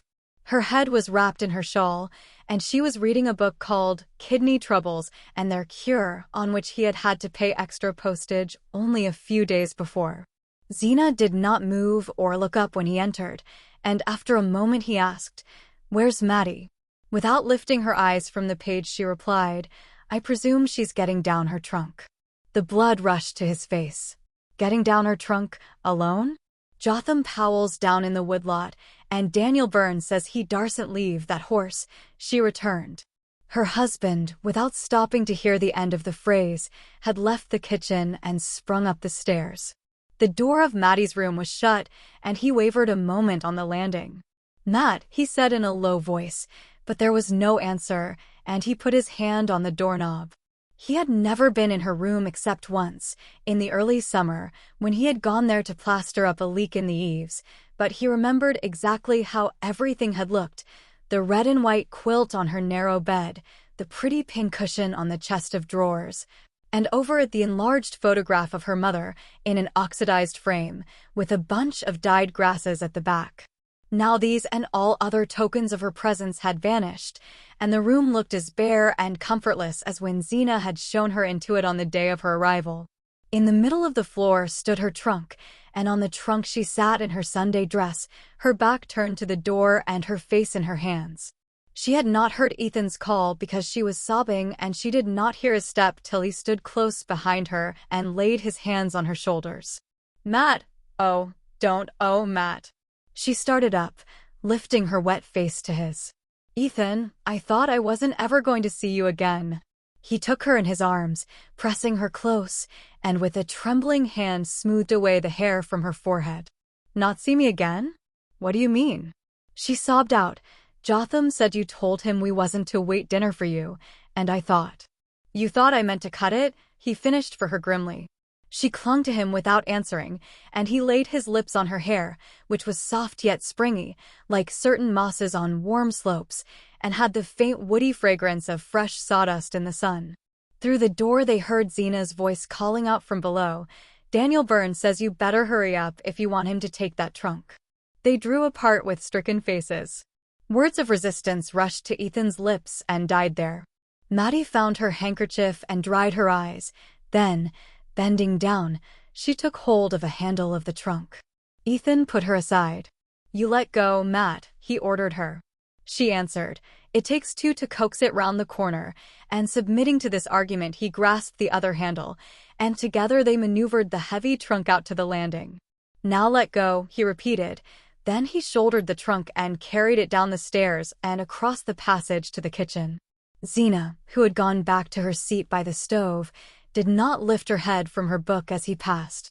Maddie followed him out of the door and helped him to lift the trunk into the back of the sleigh. When it was in place, they stood side by side on the doorstep, watching Daniel Byrne plunge off behind his fidgety horse. It seemed to Ethan that his heart was bound with cords which an unseen hand was tightening with every tick of the clock. Twice he opened his lips to speak to Maddie and found no breath. At length, as she turned to re-enter the house, he laid a detaining hand on her. "I'm going to drive you over, Matt," he whispered. She murmured back, "I think Zena wants I should go with Jotham." "I'm going to drive you over," he repeated, and she went into the kitchen without answering. At dinner, Ethan could not eat. If he lifted his eyes, they rested on Zena's pinched face, and the corners of her straight lips seemed to quiver away into a smile. She ate well, declaring that the mild weather made her feel better, and pressed a second helping of beans on Jotham Powell, whose wants she generally ignored. Maddie, when the meal was over, went about her usual task of clearing the table and washing up the dishes. Zena, after feeding the cat, had returned to her rocking chair by the stove, and Jotham Powell, who always lingered last, reluctantly pushed back his chair and moved toward the door. On the threshold, he turned back to say to Ethan, "What time'll I come round for Maddie?" Ethan was standing near the window, mechanically filling his pipe while he watched Maddie move to and fro. He answered, "You needn't come round. I'm going to drive her over myself." He saw the rise of the color in Maddie's averted cheek and the quick lifting of Zena's head. "I want you should stay here this afternoon, Ethan," his wife said. "Jotham can drive Maddie over." Maddie flung an imploring glance at him, but he repeated curtly, "I'm going to drive her over myself." Zena continued in the same even tone, "I wanted you should stay and fix up that stove in Maddie's room afore the girl gets here. It ain't been drawing right for nigh on a month now." Ethan's voice rose indignantly. "If it was good enough for Maddie, I guess it's good enough for a hired girl. That girl that's coming told me she was used to a house where they had a furnace." Zena persisted with the same monotonous mildness. "She'd better ha' stayed there then," he flung back at her, and turning to Maddie he added in a hard voice, "You be ready by 3, Matt.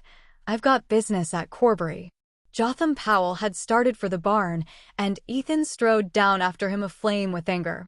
The pulses in his temples throbbed and a fog was in his eyes. He went about his task without knowing what force directed him or whose hands and feet were fulfilling its orders. It was not till he let out the sorrel and backed him between the shafts of the sleigh that he once more became conscious of what he was doing. As he passed the bridle over the horse's head and wound the traces around the shafts, he remembered the day when he had made the same preparations in order to drive over and meet his wife's cousin at the flats. It was little more than a year ago, on just such a soft afternoon, with a feel of spring in the air. The sorrel, turning the same big ringed eye on him, nuzzled the palm of his hand in the same way, and one by one all the days between rose up and stood before him. He flung the bearskin into the sleigh, climbed to the seat, and drove up to the house. When he entered the kitchen it was empty, but Maddie's bag and shawl lay ready by the door. He went to the foot of the stairs and listened. No sound reached him from above, but presently he thought he heard someone moving about in his deserted study, and pushing open the door he saw Maddie, in her hat and jacket, standing with her back to him near the table. She started at his approach and, turning quickly, said, "Is it time?" "What are you doing here, Matt?" he asked her. She looked at him timidly. "I was just taking a look round, that's all," she answered, with a wavering smile. They went back into the kitchen without speaking, and Ethan picked up her bag and shawl. "Where's Zena?" he asked. "She went upstairs right after dinner. She said she had those shooting pains again and didn't want to be disturbed." "Didn't she say goodbye to you?" "No, that was all she said." Ethan, looking slowly about the kitchen, said to himself with a shudder that in a few hours he would be returning to it alone. Then the sense of unreality overcame him once more, and he could not bring himself to believe that Maddie stood there for the last time before him. "Come on," he said almost gaily, opening the door and putting her bag into the sleigh. He sprang to his seat and bent over to tuck the rug about her as she slipped into the place at his side. "Now then, go long," he said, with a shake of the reins that sent the sorrel placidly jogging down the hill. "We got lots of time for a good ride, Matt," he cried, seeking her hand beneath the fur and pressing it in his. His face tingled and he felt dizzy, as if he had stopped in at the Starfield saloon on a 0 day for a drink. At the gate, instead of making for Starfield, he turned the sorrel to the right up the Bettsbridge Road. Maddie sat silent, giving no sign of surprise, but after a moment she said, "Are you going round by Shadow Pond?" He laughed and answered, "I knew you'd know." She drew closer under the bearskin so that, looking sideways around his coat sleeve, he could just catch the tip of her nose and a blown brown wave of hair. They drove slowly up the road between fields glistening under the pale sun and then bent to the right down a lane edged with spruce and larch. Ahead of them, a long way off, a range of hills stained by mottlings of black forest flowed away in round white curves against the sky. The lane passed into a pinewood with boles reddening in the afternoon sun and delicate blue shadows on the snow. As they entered it, the breeze fell and a warm stillness seemed to drop from the branches with the dropping needles. Here the snow was so pure that the tiny tracks of wood animals had left on it intricate lace-like patterns, and the bluish cones caught in its surface stood out like ornaments of bronze. Ethan drove on in silence till they reached a part of the wood where the pines were more widely spaced. Then he drew up and helped Maddie to get out of the sleigh. They passed between the aromatic trunks, the snow breaking crisply under their feet, till they came to a small sheet of water with steep wooded sides. Across its frozen surface, from the farther bank, a single hill rising against the western sun threw the long conical shadow which gave the lake its name. It was a shy secret spot, full of the same dumb melancholy that Ethan felt in his heart. He looked up and down the little pebbly beach till his eye lit on a fallen tree trunk half submerged in snow. "There's where we sat at the picnic," he reminded her. The entertainment of which he spoke was one of the few that they had taken part in together, a church picnic which, on a long afternoon of the preceding summer, had filled the retired place with merrymaking. Maddie had begged him to go with her, but he had refused. Then, towards sunset, coming down from the mountain where he had been felling timber, he had been caught by some strayed revelers and drawn into the group by the lake, where Maddie, encircled by facetious youths, and bright as a blackberry under her spreading hat, was brewing coffee over a gypsy fire. He remembered the shyness he had felt at approaching her in his uncouth clothes, and then the lighting up of her face, and the way she had broken through the group to come to him with a cup in her hand. They had sat for a few minutes on the fallen log by the pond, and she had missed her gold locket, and set the young men searching for it, and it was Ethan who had spied it in the moss. That was all, but all their intercourse had been made up of just such inarticulate flashes, when they seemed to come suddenly upon happiness as if they had surprised a butterfly in the winter woods.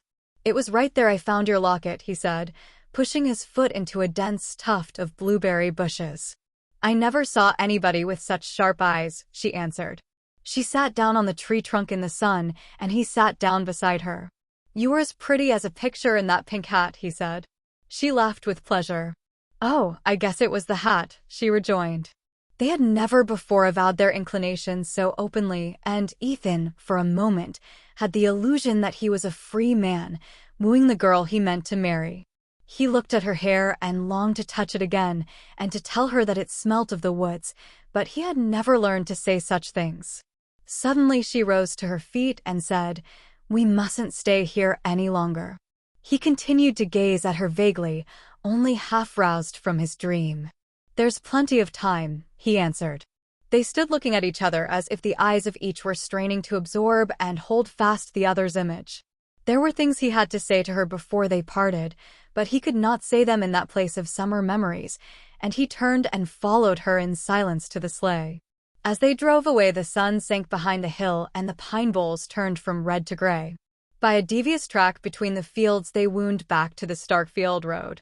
Under the open sky the light was still clear, with a reflection of cold red on the eastern hills. The clumps of trees in the snow seemed to draw together in ruffled lumps, like birds with their heads under their wings, and the sky, as it paled, rose higher, leaving the earth more alone. As they turned into the Starkfield road, Ethan said, "Matt, what do you mean to do?" She did not answer at once, but at length she said, "I'll try to get a place in a store." "You know you can't do it. The bad air and the standing all day nearly killed you before. I'm a lot stronger than I was before I came to Starkfield. And now you're going to throw away all the good it's done you." There seemed to be no answer to this, and again they drove on for a while without speaking. With every yard of the way some spot where they had stood and laughed together or been silent, clutched at Ethan and dragged him back. "Isn't there any of your father's folks could help you?" "There isn't any of 'em I'd ask." He lowered his voice to say, "You know there's nothing I wouldn't do for you if I could." "I know there isn't. But I can't." She was silent, but he felt a slight tremor in the shoulder against his. "Oh, Matt," he broke out, "if I could gone with you now I'd done it." She turned to him, pulling a scrap of paper from her breast. "Ethan, I found this," she stammered. Even in the failing light he saw it was the letter to his wife that he had begun the night before and forgotten to destroy. Through his astonishment there ran a fierce thrill of joy. "Matt," he cried, "if I could done it, would you?" "Oh, Ethan, what's the use?" With a sudden movement she tore the letter in shreds and sent them fluttering off into the snow. "Tell me, Matt. Tell me," he adjured her. She was silent for a moment. Then she said, in such a low tone that he had to stoop his head to hear her, "I used to think of it sometimes, summer nights when the moon was so bright. I couldn't sleep." His heart reeled with the sweetness of it. "As long ago as that?" she answered, as if the date had long been fixed for her. "The first time was at Shadow Pond." "Was that why you gave me my coffee before the others?" "I don't know. Did I? I was dreadfully put out when you wouldn't go to the picnic with me, and then, when I saw you coming down the road, I thought maybe you'd gone home that way o' purpose, and that made me glad." They were silent again. They had reached the point where the road dipped to the hollow by Ethan's mill, and as they descended, the darkness descended with them, dropping down like a black veil from the heavy hemlock boughs. "I'm tied hand and foot, Matt. There isn't a thing I can do," he began again. "You must write to me sometimes, Ethan." "Oh, what good'll writing do?" "I want to put my hand out and touch you. I want to do for you and care for you. I want to be there when you're sick and when you're lonesome. You mustn't think but what I'll do all right." "You won't need me, you mean? I suppose you'll marry." "Oh, Ethan," she cried. "I don't know how it is you make me feel, Matt. I'd a'most rather have you dead than that." "Oh, I wish I was, she sobbed. The sound of her weeping shook him out of his dark anger, and he felt ashamed. "Don't let's talk that way," he whispered. "Why shouldn't we, when it's true? I've been wishing it every minute of the day." "Matt, you be quiet. Don't you say it. There's never anybody been good to me but you. Don't say that either, when I can't lift a hand for you." "Yes, but it's true just the same." They had reached the top of Schoolhouse Hill, and Starkfield lay below them in the twilight. A cutter, mounting the road from the village, passed them by in a joyous flutter of bells, and they straightened themselves and looked ahead with rigid faces. Along the main street, lights had begun to shine from the house fronts, and stray figures were turning in here and there at the gates. Ethan, with a touch of his whip, roused the sorrel to a languid trot. As they drew near the end of the village, the cries of children reached them, and they saw a knot of boys, with sleds behind them, scattering across the open space before the church. "I guess this'll be their last coast for a day or two," Ethan said, looking up at the mild sky. Maddie was silent, and he added, "We were to have gone down last night." Still she did not speak, and, prompted by an obscure desire to help himself and her through their miserable last hour, he went on discursively, "Ain't it funny we haven't been down together, but just that once last winter?" She answered, "It wasn't often I got down to the village." "That's so," he said.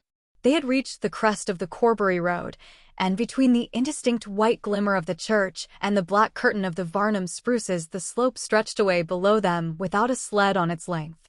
Some erratic impulse prompted Ethan to say, "How'd you like me to take you down now?" She forced a laugh. "Why, there isn't time." "There's all the time we want. Come along." His one desire now was to postpone the moment of turning the sorrel toward the flats. "But the girl," she faltered. "The girl'll be waiting at the station." "Well, let her wait. You'd have to if she didn't." "Come." The note of authority in his voice seemed to subdue her, and when he had jumped from the sleigh, she let him help her out, saying only, with a vague feint of reluctance, "But there isn't a sled round anywheres." "Yes, there is. Right over there under the spruces." He threw the bearskin over the sorrel, who stood passively by the roadside, hanging a meditative head. Then he caught Maddie's hand and drew her after him toward the sled. She seated herself obediently, and he took his place behind her, so close that her hair brushed his face. "All right, Matt," he called out, as if the width of the road had been between them. She turned her head to say, "It's dreadfully dark. Are you sure you can see?" He laughed contemptuously.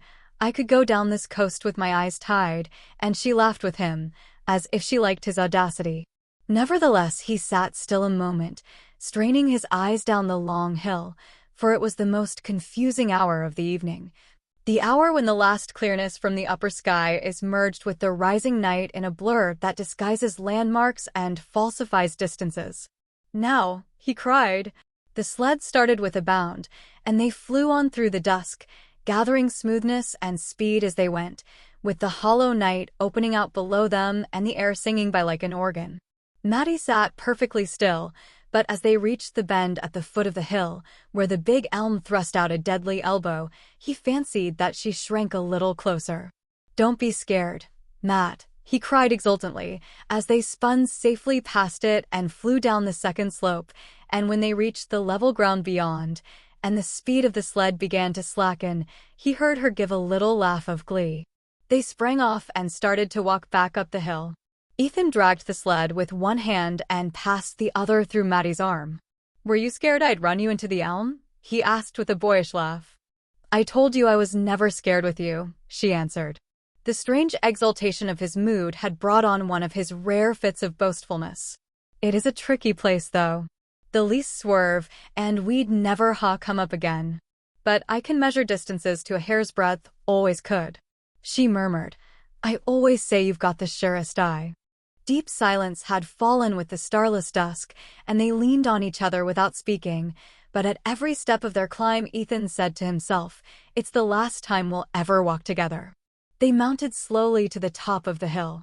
When they were abreast of the church, he stooped his head to her to ask, "Are you tired?" And she answered, breathing quickly, "It was splendid."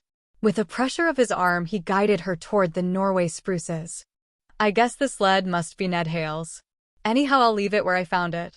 He drew the sled up to the Varnum gate and rested it against the fence. As he raised himself, he suddenly felt Maddie close to him among the shadows. "Is this where Ned and Ruth kissed each other?" she whispered breathlessly, and flung her arms about him. Her lips, groping for his, swept over his face, and he held her fast in a rapture of surprise. "Goodbye, goodbye," she stammered, and kissed him again. "Oh, Matt, I can't let you go," broke from him in the same old cry. She freed herself from his hold, and he heard her sobbing. "Oh, I can't go either," she wailed. "Matt, what'll we do? What'll we do?" They clung to each other's hands like children, and her body shook with desperate sobs. Through the stillness, they heard the church clock striking 5. "Oh, Ethan, it's time," she cried. He drew her back to him. "Time for what? You don't suppose I'm going to leave you now? If I miss my train, where'd I go? Where are you going if you catch it?" She stood silent, her hands lying cold and relaxed in his. "What's the good of either of us going anywheres without the other one now?" he said. She remained motionless, as if she had not heard him. Then she snatched her hands from his, threw her arms about his neck, and pressed a sudden drenched cheek against his face. "Ethan, Ethan, I want you to take me down again." "Down where?" "The coast. Right off," she panted. "So, tea will never come up anymore." "Matt, what on earth do you mean?" She put her lips close against his ear to say, "Right into the big elm. You said you could. So, tea, we'd never have to leave each other anymore." "Why, what are you talking of? You're crazy." "I'm not crazy, but I will be if I leave you." "Oh, Matt, Matt," he groaned. She tightened her fierce hold about his neck. Her face lay close to his face. "Ethan, where'll I go if I leave you? I don't know how to get along alone. You said so yourself just now. Nobody but you is ever good to me. And there'll be that strange girl in the house, and she'll sleep in my bed, where I used to lay nights and listen to hear you come up the stairs." The words were like fragments torn from his heart. With them came the hated vision of the house he was going back to, of the stairs he would have to go up every night, of the woman who would wait for him there. And the sweetness of Maddie's avowal, the wild wonder of knowing at last that all that had happened to him had happened to her too, made the other vision more abhorrent, the other life more intolerable to return to. Her pleadings still came to him between short sobs, but he no longer heard what she was saying. Her hat had slipped back, and he was stroking her hair. He wanted to get the feeling of it into his hand, so that it would sleep there like a seed in winter. Once he found her mouth again, and they seemed to be by the pond together in the burning August sun. But his cheek touched hers, and it was cold and full of weeping, and he saw the road to the flats under the night, and heard the whistle of the train up the line. The spruces swathed them in blackness and silence. They might have been in their coffins underground. He said to himself, "Perhaps it'll feel like this. And then again, after this I shan't feel anything." Suddenly he heard the old sorrel whinny across the road, and thought, "He's wondering why he doesn't get his supper." "Come, Maddie whispered, tugging at his hand. Her somber violence constrained him. She seemed the embodied instrument of fate. He pulled the sled out, blinking like a night bird as he passed from the shade of the spruces into the transparent dusk of the open. The slope below them was deserted. All Starfield was at supper, and not a figure crossed the open space before the church. The sky, swollen with the clouds that announce a thaw, hung as low as before a summer storm. He strained his eyes through the dimness, and they seemed less keen, less capable than usual. He took his seat on the sled, and Maddie instantly placed herself in front of him. Her hat had fallen into the snow, and his lips were in her hair. He stretched out his legs, drove his heels into the road to keep the sled from slipping forward, and bent her head back between his hands. Then suddenly he sprang up again. "Get up," he ordered her. It was the tone she always heeded, but she cowered down in her seat, repeating vehemently, "No, no, no. Get up." "Why?"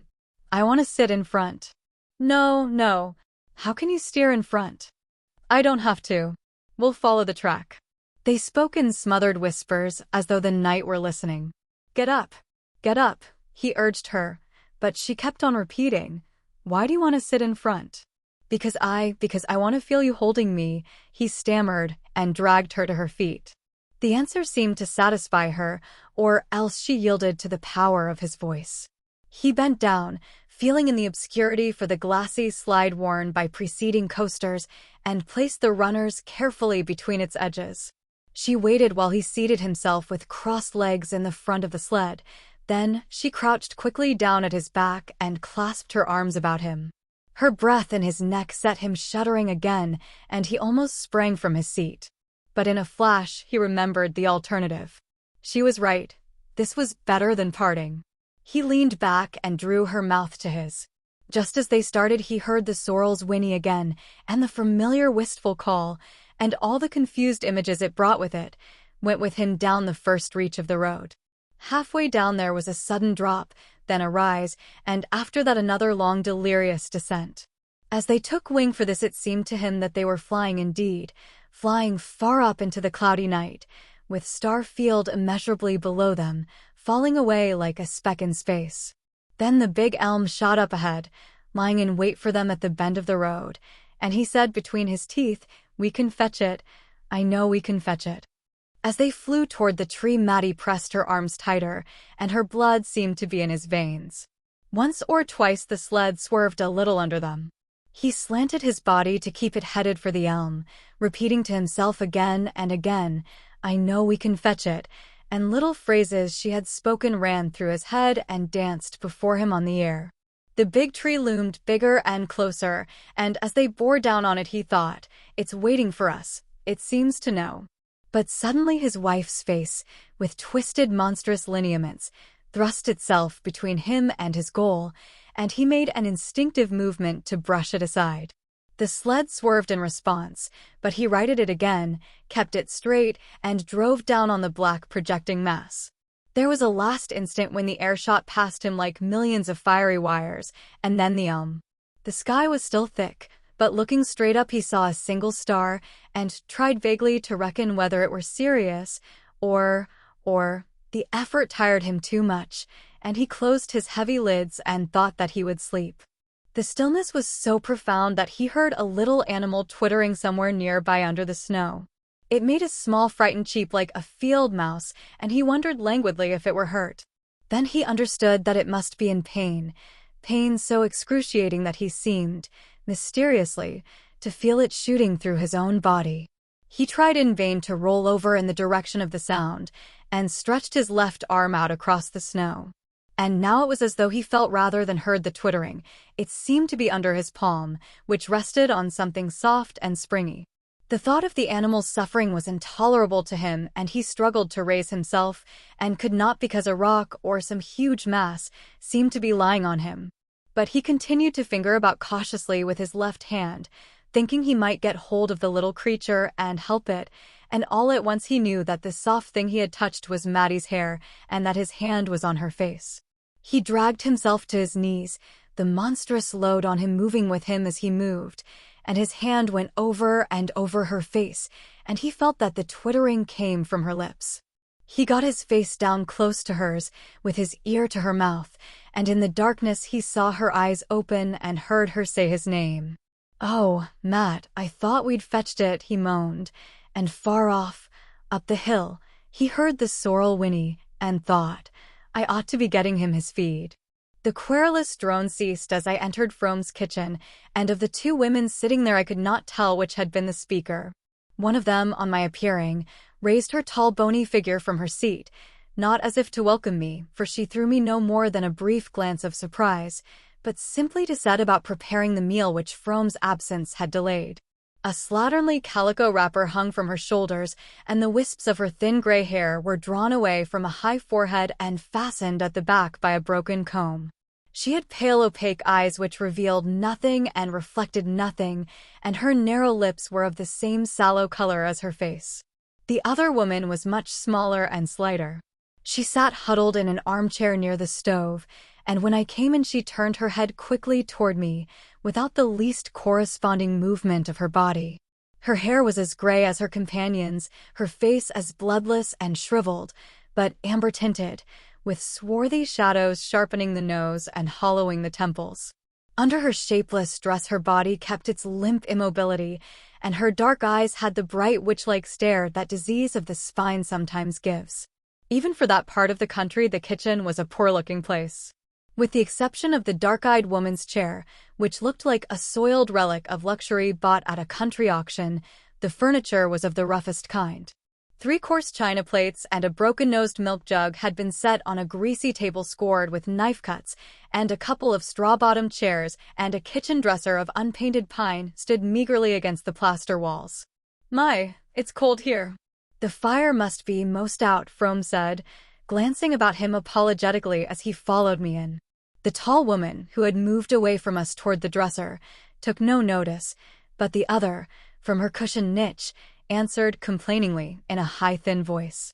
"It's only just been made up this very minute." Zena fell asleep and slept ever so long, and I thought I'd be frozen stiff before I could wake her up and get her to tend to it. I knew then that it was she who had been speaking when we entered. Her companion, who was just coming back to the table with the remains of a cold mince pie in a battered pie dish, set down her unappetizing burden without appearing to hear the accusation brought against her. Frome stood hesitatingly before her as she advanced. Then he looked at me and said, "This is my wife, Miss Frome." After another interval he added, turning toward the figure in the armchair, "And this is Miss Mattie Silver." Mrs. Hale, tender soul, had pictured me as lost in the flats and buried under a snowdrift. And so lively was her satisfaction on seeing me safely restored to her the next morning that I felt my peril had caused me to advance several degrees in her favor. Great was her amazement, and that of old Mrs. Varnum, on learning that Ethan Frome's old horse had carried me to and from Corbury Junction through the worst blizzard of the winter. Greater still their surprise when they heard that his master had taken me in for the night. Beneath their wondering exclamations I felt a secret curiosity to know what impressions I had received from my night in the Frome household, and divined that the best way of breaking down their reserve was to let them try to penetrate mine. I therefore confined myself to saying, in a matter-of-fact tone, that I had been received with great kindness, and that Frome had made a bed for me in a room on the ground floor which seemed in happier days to have been fitted up as a kind of writing-room or study. "Well," Mrs. Hale mused, "in such a storm I suppose he felt he couldn't do less than take you in, but I guess it went hard with Ethan. I don't believe but what you're the only stranger has set foot in that house for over 20 years. He's that proud he don't even like his oldest friends to go there, and I don't know as any do, any more except myself and the doctor." "You still go there, Mrs. Hale?" I ventured. "I used to go a good deal after the accident, when I was first married, but after a while I got to think it made M feel worse to see us. And then one thing and another came, and my own troubles. But I generally make out to drive over there round about New Year's, and once in the summer. Only I always try to pick a day when Ethan's off somewheres. It's bad enough to see the two women sitting there, but his face, when he looks round that bare place, just kills me. You see, I can look back and call it up in his Mother's Day before their troubles." Old Mrs. Varnum, by this time, had gone up to bed, and her daughter and I were sitting alone, after supper, in the austere seclusion of the horsehair parlor. Mrs. Hale glanced at me tentatively, as though trying to see how much footing my conjectures gave her, and I guessed that if she had kept silence till now it was because she had been waiting, through all the years, for someone who should see what she alone had seen. I waited to let her trust in me gather strength before I said, "Yes, it's pretty bad, seeing all three of them there together." She drew her mild brows into a frown of pain. "It was just awful from the beginning. I was here in the house when they were carried up. They laid Maddie Silver in the room you're in. She and I were great friends, and she was to have been my bridesmaid in the spring. When she came to, I went up to her and stayed all night. They gave her things to quiet her, and she didn't know much till to morning, and then all of a sudden she woke up just like herself, and looked straight at me out of her big eyes, and said, 'Oh, I don't know why I'm telling you all this,'" Mrs. Hale broke off, crying. She took off her spectacles, wiped the moisture from them, and put them on again with an unsteady hand. "It got about the next day," she went on, "that Zena Frome had sent Maddie off in a hurry because she had a hired girl coming, and the folks here could never rightly tell what she and Ethan were doing that night coasting, when they'd ought to have been on their way to the flats to catch the train. I never knew myself what Zena thought, I don't to this day. Nobody knows Zena's thoughts. Anyhow, when she heard the accident, she came right in and stayed with Ethan over to the minister's, where they'd carried him. And as soon as the doctors said that Maddie could be moved, Zena sent for her and took her back to the farm. And there she's been ever since?" Mrs. Hale answered simply. There was nowhere else for her to go, and my heart tightened at the thought of the hard compulsions of the poor. "Yes, there she's been," Mrs. Hale continued, "and Zena's done for her and done for Ethan as good as she could. It was a miracle, considering how sick she was, but she seemed to be raised right up just when the call came to her. Not as she's ever given up doctoring, and she's had sick spells right along, but she's had the strength given her to care for those two for over 20 years, and before the accident came she thought she couldn't even care for herself." Mrs. Hale paused a moment, and I remained silent, plunged in the vision of what her words evoked. "It's horrible for them all," I murmured. "Yes, it's pretty bad. And they ain't any of 'em easy people either. Maddie was, before the accident. I never knew a sweeter nature. But she's suffered too much, that's what I always say when folks tell me how she's soured. And Zena, she was always cranky. Not but what she bears with Maddie wonderful, I've seen that myself. But sometimes the two of them get going at each other, and then Ethan's faced break your heart. When I see that, I think it's him that suffers most.